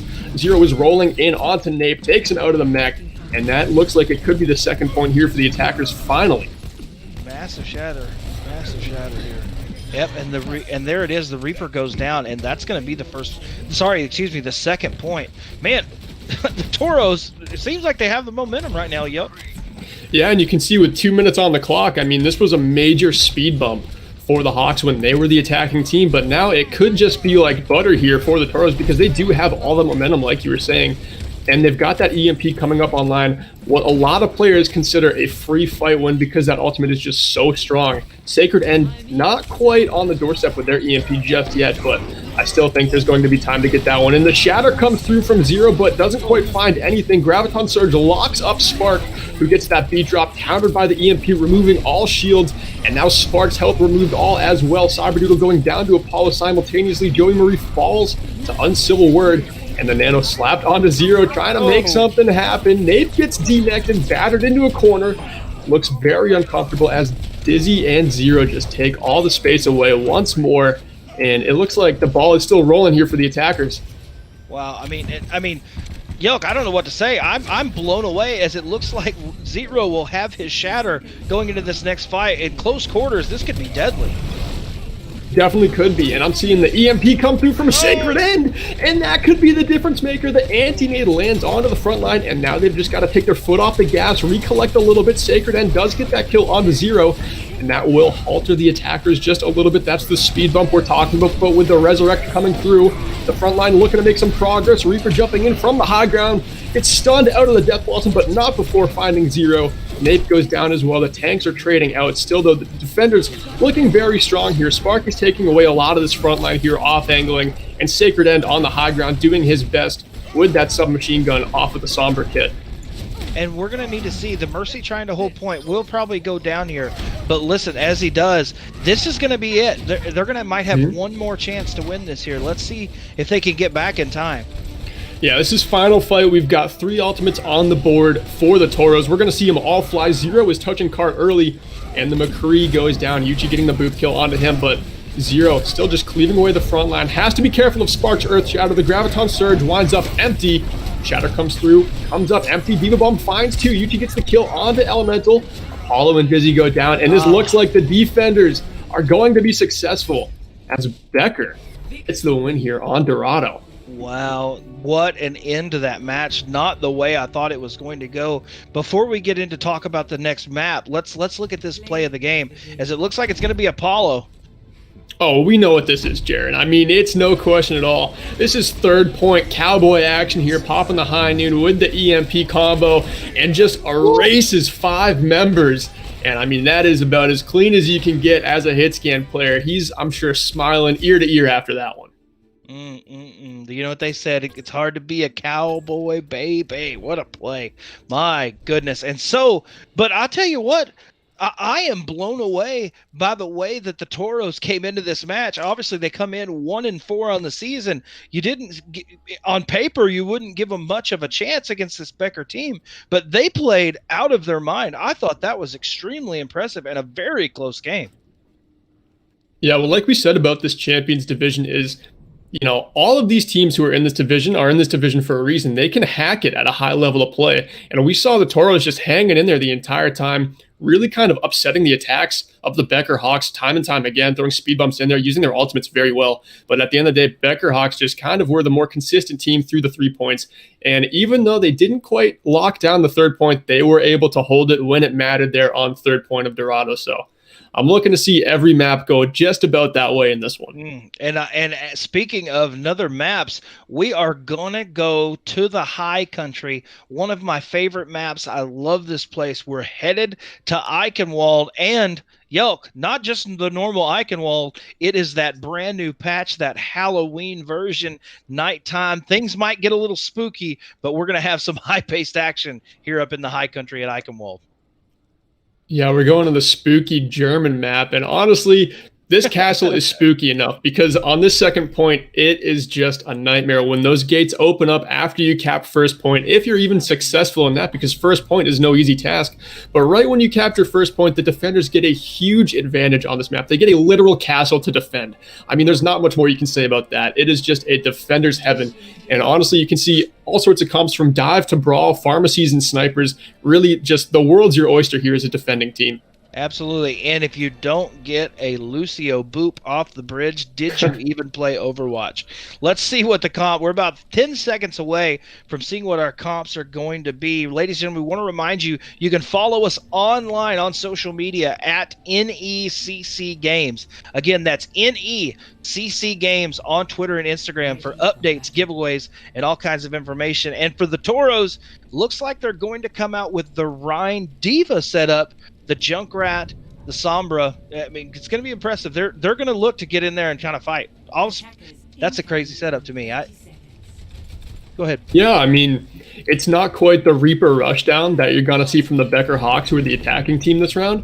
But honestly, the Junkrat provides a lot of spam, and that's the kind of speed bump we're talking about. I'm going to use that phrase a lot, speed bump, because really just all you're trying to do when you defend is whittle time down off the clock, and the entire map is a road, and you just got to find these spots where you can just inject those speed bumps in, and Junkrat, with all of that burst damage that he provides, really can slow teams down if they don't find a way to deal with it early. All right, ladies and gentlemen, it gets spooky in the NECC Week 5. Let's get it going. Really hack, as it looks like a spawn kill attempt coming in from Zero on the Somber pick. Farms up a little bit of that EMP, already a fifth of the way there, so a very important ultimate race to win. Right now, Spark is just shielding his team into Blue Room right now, and Zero goes in with a pin. You never see Rhymes with this kind of aggression. He is just making all of the space right now. And I don't know, man. Looks like Becker is kind of struggling as they rotate around to this high ground. They're kind of struggling to figure out how to get in on this first point Eichenwald. Like we were saying, this is not a very friendly point for attackers. And one of their supports goes down. No. Oh, no! Oh, no! Turn the jets off, my man. Where are you going? Oh man, Zero forgets that hero does not have wings, and he winds up right off of the cliff. But honestly, a pretty impressive showing here on the first point by Zero, and he's going to be coming back very close to that Earth Shadow, so he can be an immediate difference maker when he gets back in the mix here. But right now, Spark shielding his team in, the Coalescence gets popped, and now the front line is just running the playground offense as they are battering into Zero, who is back from the spawn. Joey Marie goes down to Cyberdoodle's Coalescence. Apollo falls to Uncivil World, but the shatter from Zero finds at least one, make it two as Nape gets D-necked. But Spark is the one who's taking the advantage here, going right into the tavern, just trying to do as much as he can with those hammer swings. And you have to feel bad for Zero there because he had a massive shatter, massive pin, took out, it looked like two, and just didn't have people back with the picks from the other side. That's tough as the payload will start moving as Becker is in control. And this is when you capture first point and look up. There it is. There's the castle. If the defenders can set up on that, it is going to be incredibly tough for the attackers to take away that space. Because these heroes that they're on right now, like Zero on this Reinhardt pick, Joey Marie on this Moira, I mean, there's a lot of heroes in this lobby that just cannot access the top of that castle quickly, except for maybe the Diva players and the Sombras. But other than that, really, it's just a tall task to get up here. And you can see that the Hawks are just going up here early. They're beating the defenders here because they know how valuable this ground is. and Zero gets just headshot by Yuki right there. The Riptire will come through from Apollo on this Junkrat, trying to find some valuable picks, closing the distance onto Spark, getting the kill onto the main tank, but Apollo will go down in the spawn to Uncivil World, who tracks him down. A Metal getting the kill onto Sacred End, and right now the defenders, they've stabilized, but still this attacking team can come back incredibly quickly. And you got to be impressed with that tire, able to pick that Reinhardt. Did slow them down, even though you might not have went exactly the way you wanted it to go. It definitely slowed that push down for them for sure. And this is going to be an EMP fight as Zero and Sacred End both have them. And it looks like the first one will fly from Sacred End. Uncivil World going deep into the back line here, letting that Death Blossom fly. The Diva Bomb comes out to just try and buy some time, but it's unsuccessful. Apollo the only one with a kill from the Toros as he's able to find Uncivil World, but it's going to be a reset here for the defenders as they'll have to come out of spawn and recontest on the bridge. And it looks like for the Toros, if you see the Toros right now, is there anything that they could do differently? Honestly, they didn't really take that high ground on the castle as much as I would have liked them to, but here on the bridge, it's really anyone's game. I think they've got a great comp for it. And I think that last fight was really just Sacred End using that EMP first, but now Zero's got his in the bank.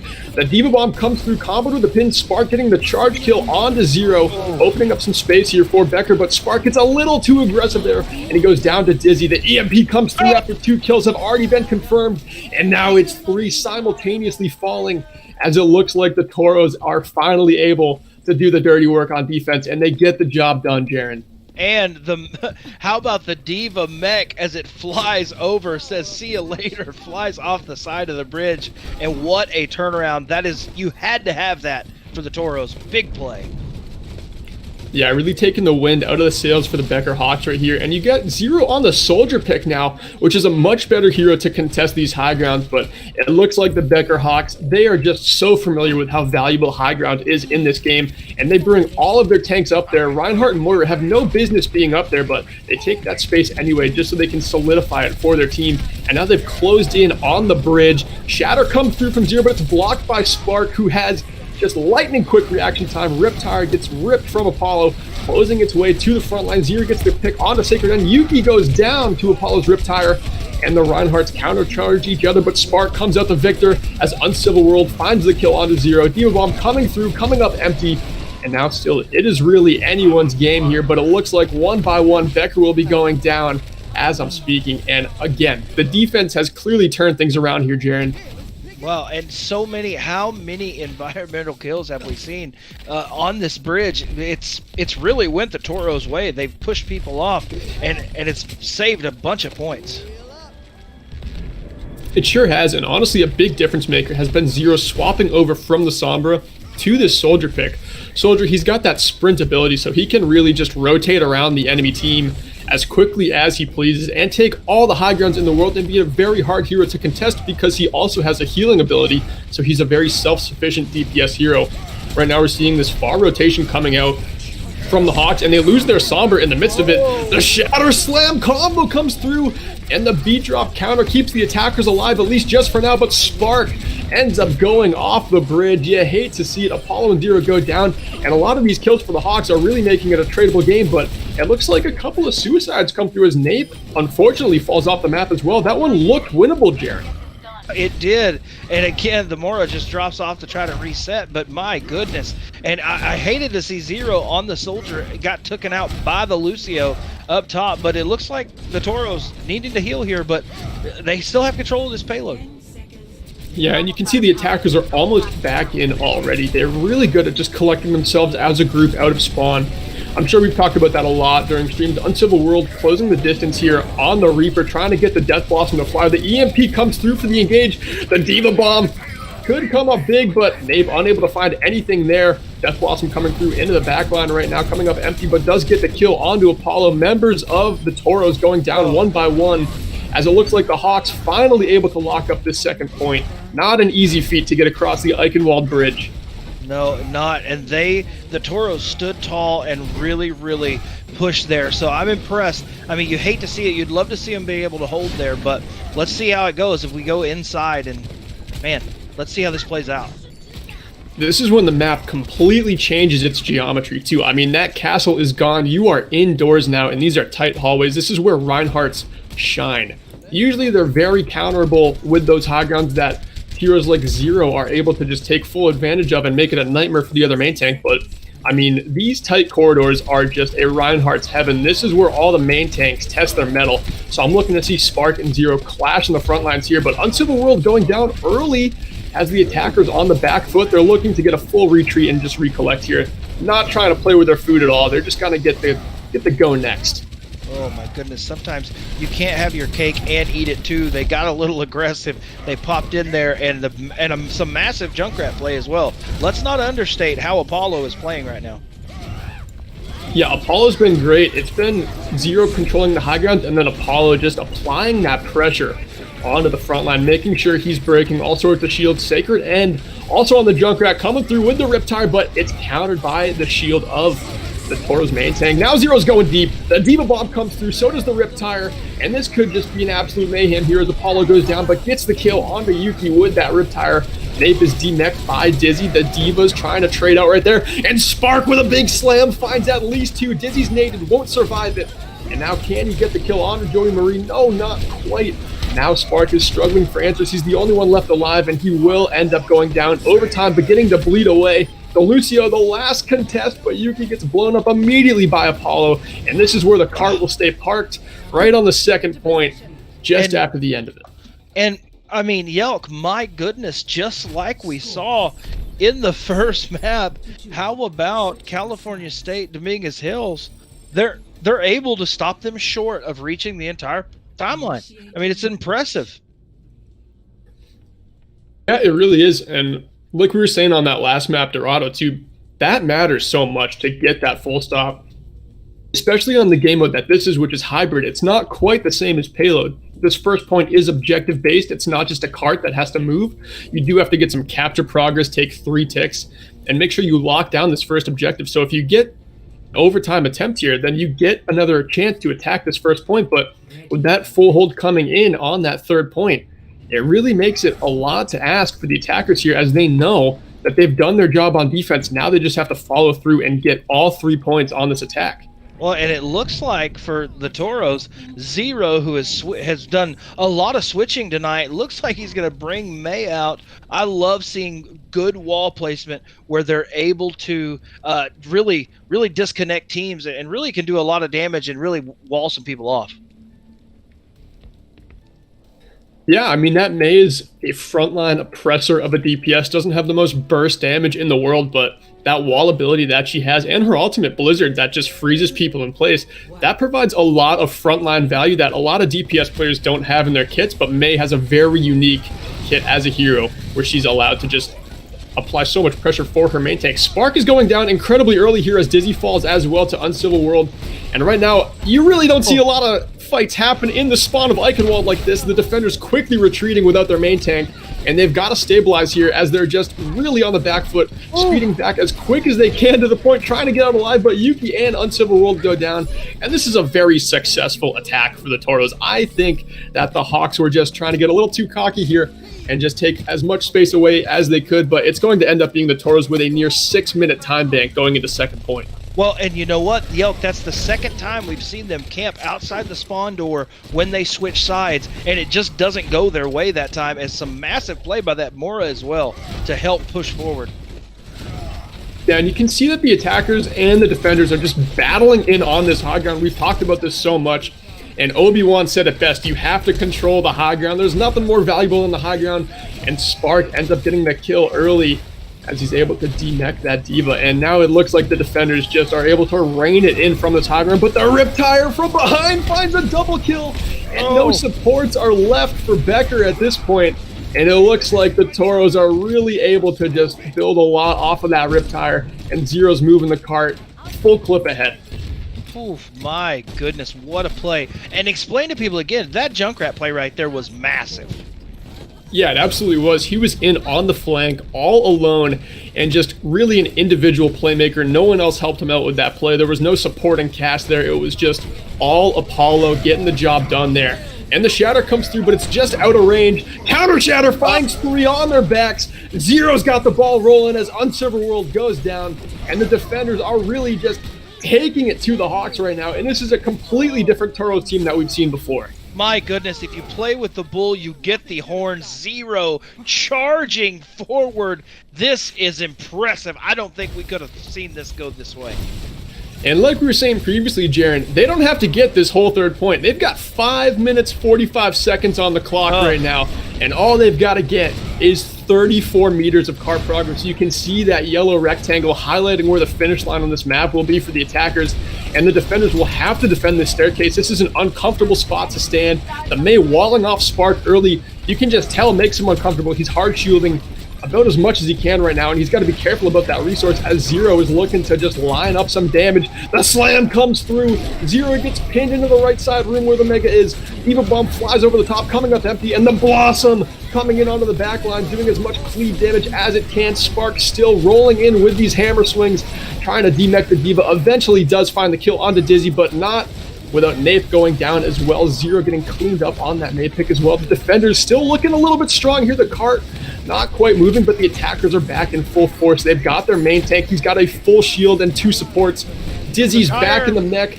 Tire comes through. Can it find Spark? It certainly will. That could be the icer here, as it looks like Toros are just trying to finish this one out. They've almost got the cart where it needs to be. Just a few more key meters left. Zero is holding down this front line, not letting anyone get in. Shatters Nape and pins him up against the wall, taking him out of the equation. 1.5 meters left here. The beat drop coming through to bolster the attackers up. And Unserver World and Spark are the last to go down. And this is now a 1-1 game, Jaron. Man, I don't think I'm stopping myself from screaming because holy moly, do we have an Overwatch match? And it's the Lucio on the bridge, I bet, with this play. Let's see it. But yeah, just going up and attacking the soldier here. You really never see Lucios get after hit scan DPS players like that. And then getting the environmental kill onto the main tank is a huge play, a massive swing of momentum, and just a complete turnaround here for Dominguez Hills. Well, I mean, and how about, wow. I don't want to get ahead of myself because if I get too excited, I'm going to ramble, Yoke, because first of all, my blood pressure is at an all-time high right now because we came into this match. Yoke, again, on paper, we've talked about how the competition is so intense here. On paper, this is not how you think this map would go. And right now, as we're getting ready to go to Ilios, this is insane. Yeah, Dominguez Hills coming into this game 1-4 and just showing no signs of it.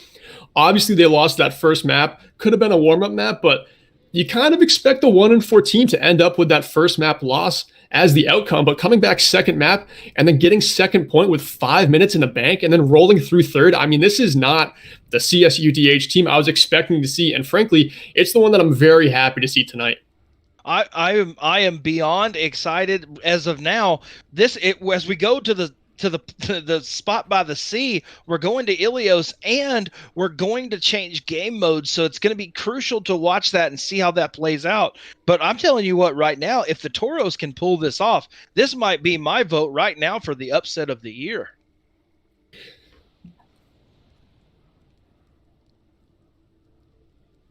Yeah, I mean, certainly. I think on Control, I think that Reaper Sombra comp that we're seeing Becker run is a little bit stronger on this next game mode than a May pick might be. But honestly, with how they just played, I think CSUDH, they can work that May. I mean, they've clearly got some tricks up their sleeve that Becker is not quite ready to deal with. So if they just keep applying that pressure the way they did on Eichenwald, I think, honestly, they could end up taking Ilios and getting that upset you were talking about. Absolutely. And some scores from around the league. Of course, we saw in the first match, sorry, excuse me, I apologize. NECC, Northern Essex Community College, beat Howard Community College 3-0 in an impressive match. And Champlain scored just in. Champlain tops St. Ambrose University 3-0. So a lot of 3-0s tonight, but not here in our featured match of the evening, as it's 1-1. We're going to map 3. And we have a short break in the action, ladies and gentlemen, but we're going to be moving forward. And like you said, the combinations might favor Becker in this last map, but how do you think you see this playing out? Yeah, I think it's going to be no surprises from Becker and CSUDH. I mean, the Taurus, they're going to be the ones who really just kind of get to run any trick they want, because it seems like Becker is running this meta comp where they know that they're very good at Reaper Sombra. They can just build team fights off of those ultimate and cooldown combos they've got in that composition. And CSUDH, honestly, they seem like they're running the playground offense, and it works to great effect for them. You really don't see May come out too much, especially on a high ground map like Eichenwald, and it just worked absolute wonders for them. So I think going against the grain, not picking hard meta like Becker is actually paying off in spades for them here, as they're really able to surprise the Hawks with their attacking game plan. Well, and we have, with this time of the action, Becker, correct me if I'm wrong, Becker College calls the timeout here. They're able to do that in our rule set. They drop that second map. I mean, this is going to be, right now, if you're the Toros, this game right here can turn your season around. The playoffs just a few weeks away. I mean, this game right here, I don't think we can understate how big of a match this is for the Toros here as they move forward. Yeah, that playoff picture, Jaron, it's not set in stone, and CSUDH, they're a little bit on the back burner, but they're not out of it yet. And a win right here against one of the top teams in their division, in the Champions division, I mean, this could really build so much momentum for them going forward in weeks to come. They could take this win and just have it under the belt for any tough opponent that they go against and be like, hey, we've already done this. We've already played teams that are on paper way better than us, and we've proven that we have tricks that they're not ready for. We're not running hard meta, and a lot of teams, they scrim every single day for a lot of these college varsity programs, and they're scrimming against these hard meta comps, so they get very good against playing those hard meta comps. And when you see a May or something that's just not the most effective tactic available coming at you, you can be scratching your head sometimes, and I think that's what we're seeing Becker do right now. Absolutely. Forgive me for chuckling, but in-game chat is one of my favorite things on the planet. Guys, don't forget that we have 5 days a week you can catch collegiate esports action right here live at the yeah, that's pretty funny. There are 5 days a week you can catch collegiate esports action right here at the NECC. We are getting ready to go in this next match, but remember, we have Madden on Mondays. Tuesday night we have Valorant. Of course, you're here with us tonight on Overwatch Wednesdays, but tomorrow Ethan Dolan will come in with League of Legends. It's going to be a fantastic night. And, of course, you never know. You might see my buddy Yelkrip on a Friday night live as we go into Rocket League on Friday nights. And as we get ready to go to Ilios, I love this map. I think that it is beautiful.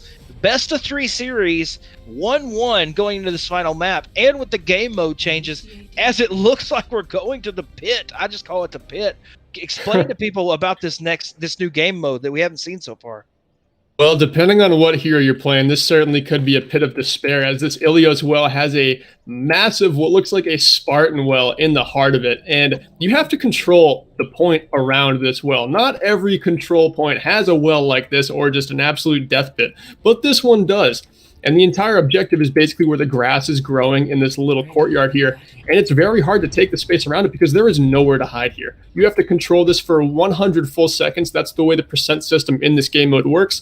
Every second you hold the objective, you get 1% uptick on your score. So it's going to take usually a team wipe for the objective to flip one way or the other, which usually, encompasses a lot of ultimates in a fight to get that full wipe. But honestly, it looks like we're going to be seeing a dive comp coming out here from both teams. So it's not something we've seen so far, and I'm pretty excited to see this as Zero on the Genji now. Man, and the fact that we do not see a Roadhog blows my mind, yo. Let's see how this plays out. Yeah, the thing about these dive tanks is they can jump out of the well if they get, unfortunately, booped into it somehow, but right now you see Zero just cleaving away in on this front line and then using his jump ability to close the distance once more once he gets booped away from that back line, but he ends up going down to Sacred End, but not too little too late as his team is able to find 2 kills in the meantime. You can see the team just trying to hold this little, not quite pavilion, but this little what I like to call cage here on the side. It's about the only spot on the map where you can take cover near the objective. And Uncivil World will be the last one to go down in there as Zero finds the melee kill onto him. And I think Zero on this Genji pick could pay off very well on this map. It looks like it so far as they all the way back to spawn, as the control of the point is on the Toro side. Let's see here. Yeah, I'm looking to see Zero's Dragon Blade coming up too. He almost has it charged, which is an incredibly quick charge time. So if he can just start carving up the backline, he ends up getting the kill onto Sacred End right there, which is huge. Building a lot of attacks and momentum for the defenders. And now he's just carving up the backline. He finds Spark, slices down Uncivil World, and now he's closing in onto Nape, getting him before he can fall off the map, and makes it back on safely. So a great play right there from the Genji, who's just playing this hero to perfection. I tell you what, I don't know what a play of the game looks like out from the beginning, but that right there has got to be in contention. Yeah, that's definitely a candidate right there, finding a triple kill. Not quite all alone, had a bit of a supporting cast there, but clearly just the first person to win the race to his ultimate, and it paid off greatly for Zero right there. Now the Diva is closing in as the nano-boosted Winston jumps in on the Graviton Surge. It's going to take out Nape. Can it also erase Spark? No, he gets out just in the nick of time, almost has his Primal Rage. Zero primaling 3 members of Becker into the corner, gets the kill onto Nape. Spark and Sacred End going down as well. Zero not able to make it out alive, but able to do the job, as it looks like another successful defense here from the Toros. And this is a totally different team than we saw in Dorado, Jaron. I mean, this is unbelievable. They have come out with it, and this, again, this Genji switch by Zero has been massive to this game. He's almost got that Dragon Blade again. Apollo has that EMP, which could just shut the door here on the attackers. The Winston jumps in, Zero just closing distance with the bubble, using his tank cooldowns to take as much damage away from him as possible. EMP! Now the EMP comes through Sacred and getting the Pulse Bomb kill onto Zero, and a Death Blossom in the backline erases the backline for the Toros, as they will have to reset, and the point is flipped here. But now it's going to be the Becker Hawks with their back against the wall, as the Toros were successful in capturing 99% of that objective. I mean, look, what I'm watching, you talk about in the nick of time, they almost didn't make it through there. We were about to see a round 1 win with 99 on the clock, and this is impressive. You can see this Lucio. Oh man, this is sneaky. He camps that translocator, maybe waits for the audio cue of the Sombra to start shooting so he can catch her unawares. But Yuki eventually goes in to peel for his own backline. The Diva Bomb comes through, and it will find a metal. Zero goes down as well, and the attackers will have to get a quick reset here. No skin off their backs, 35%. They've still got over a minute to get back in the mix here and get this point back in their favor. Well, and if you're the Toros, you have to be upset right now, but you have to keep it together, because you took this all the way to 99 to 0. So let's see how it plays out. Is Zero picked again? Yeah, he was just a little in the backline right there. Not quite overextended, but just not quite killed from the previous fight. We call that a stagger in the Overwatch world, as he just kind of goes down late. But it's not really anything he did wrong right there, just wasn't cleaned up in the previous fight. So it does take some time off the clock for the Toros as they're making their way back in right now. Coalescence getting popped from Cyberdoodle, making a lot of space for his own front line. Winston jumping into the back, getting the melee kill onto Dizzy. Zero going down to Nape, and Spark finding a second kill onto a metal. This is a lot of great defense here from the Hawks as they're turning this round on its head, but I'm seeing a lot of ultimates come online for the Toros, and honestly, this Nano Blade could be gigantic, as Zero has shown he can do it with the Butter Blade, so coming through with a damage boost on this next one could be gigantic. Oh no. No. Zero just went in the well. I hope you saw that too. Oh. Second Blade comes through, finds a double kill. Joey Marie goes down, making a third. He gets the kill onto Yuki, and now he's on the point, trying to take down this pesky Tracer, but battered by the Winston, and Spark finds a double kill right at the buzzer. And this first round has been locked up by the Hawks. Wow. And oh my goodness. I mean, let's be honest about what just happened. Yo, a major mistake by Zero as he falls in the hole with the 5-piece and some chicken gravy on the side on the Genji Nano Blade. If that Winston is alive, we're sitting here with a Toros 1-0 lead. Yeah, I grew up a lot, Jaron, playing chess, and that is what's known as a late game blunder. That's you just moving the queen into an unprotected spot and just getting caught off guard as he just ends up going into that pit of despair like you were talking so much about. And really, there is no time like overtime for that to be a pit of despair. Oh, and you want to have that back for sure. But you know that you held them well. You know you were able to do some things. So right now, ladies and gentlemen, here we go. If Becker College wins this match is over. The Toros trying to keep it alive as they jump right down the point with the Roadhog and the Orisa play now in play. Yeah, I mean, this is a point not any like well. There's a lot of cover you can take on this point. A medal goes down first to Uncivil World. That is gigantic as Spark finding the kill onto Zero, and Dizzy gets erased as well. No frontline presence left for the Toros, and a very swift first capture for the Becker Hawks. And they go ahead and change. They go right back to that Ryan Zarya after getting those early picks against them. I don't know if that was maybe something they planned out, but it did not work in their favor. No, that Roadhog Orisa comp honestly just has to backpedal when it runs into a Ryan. And that's kind of what you saw right there. They had no room to run and no shield. The Orisa left to play with. The Shatter comes through early as a double kill. It gets found by the Hawks.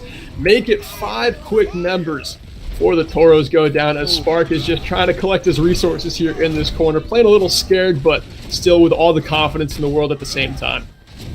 Wow. And right now, the momentum has swung the Hawks' way.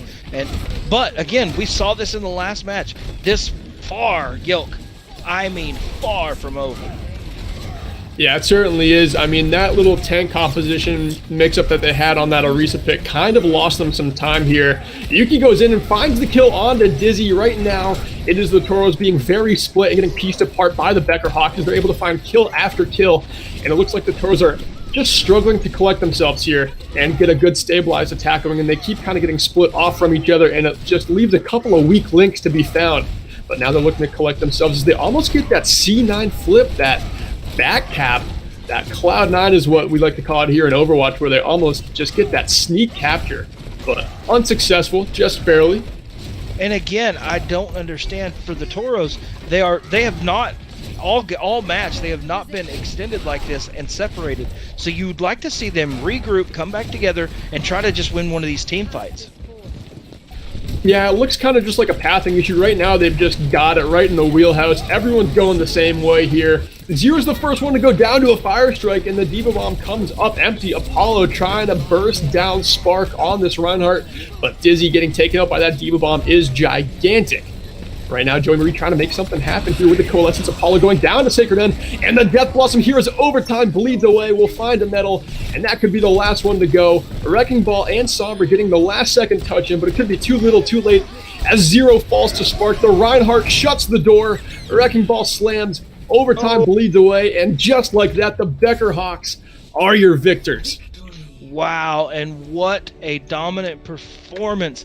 And before we get into it, we're going to talk about this post-game, but let's watch this play of the game. Sacred End on the Tracer. Very mechanical hero. Probably a pretty flashy play of the game coming in. Gets the stick right onto the Genji, doing a double jump, and then closes in on this Ana. Civil World helping out with that Reaper Death Blossom, getting a double kill of his own during that play. But, you know, they answered the call. The Becker Hawks, they had to get that map win right there. They didn't do themselves any favors on Eichenwald, but on Ilios, they just proved that they were the stronger team today. And Yelk, I am disappointed is not the right word, but I definitely feel a little bit bad for the Toros because they came into this as the underdog. And they had it written like a Hollywood movie script. This thing was going to flip and go their way.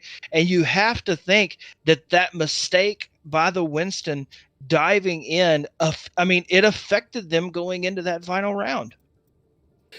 I don't actually know if it was quite a mistake. He didn't just alley-oop himself into that well. It looked like in the kill feed, the Diva was flying through and just nicked him on the side. And that just booped him a couple feet. And that's what ended up sending him into the well. So I'm not quite sure if it was a mistake or if it was a very good play by the enemy Either diva. way, I mean, it's just so brutal that right now this could be a completely different way. And that is competitive Overwatch, a game of inches or meters, however you want to call it, but a game so close. And man, we had a heck of a match tonight.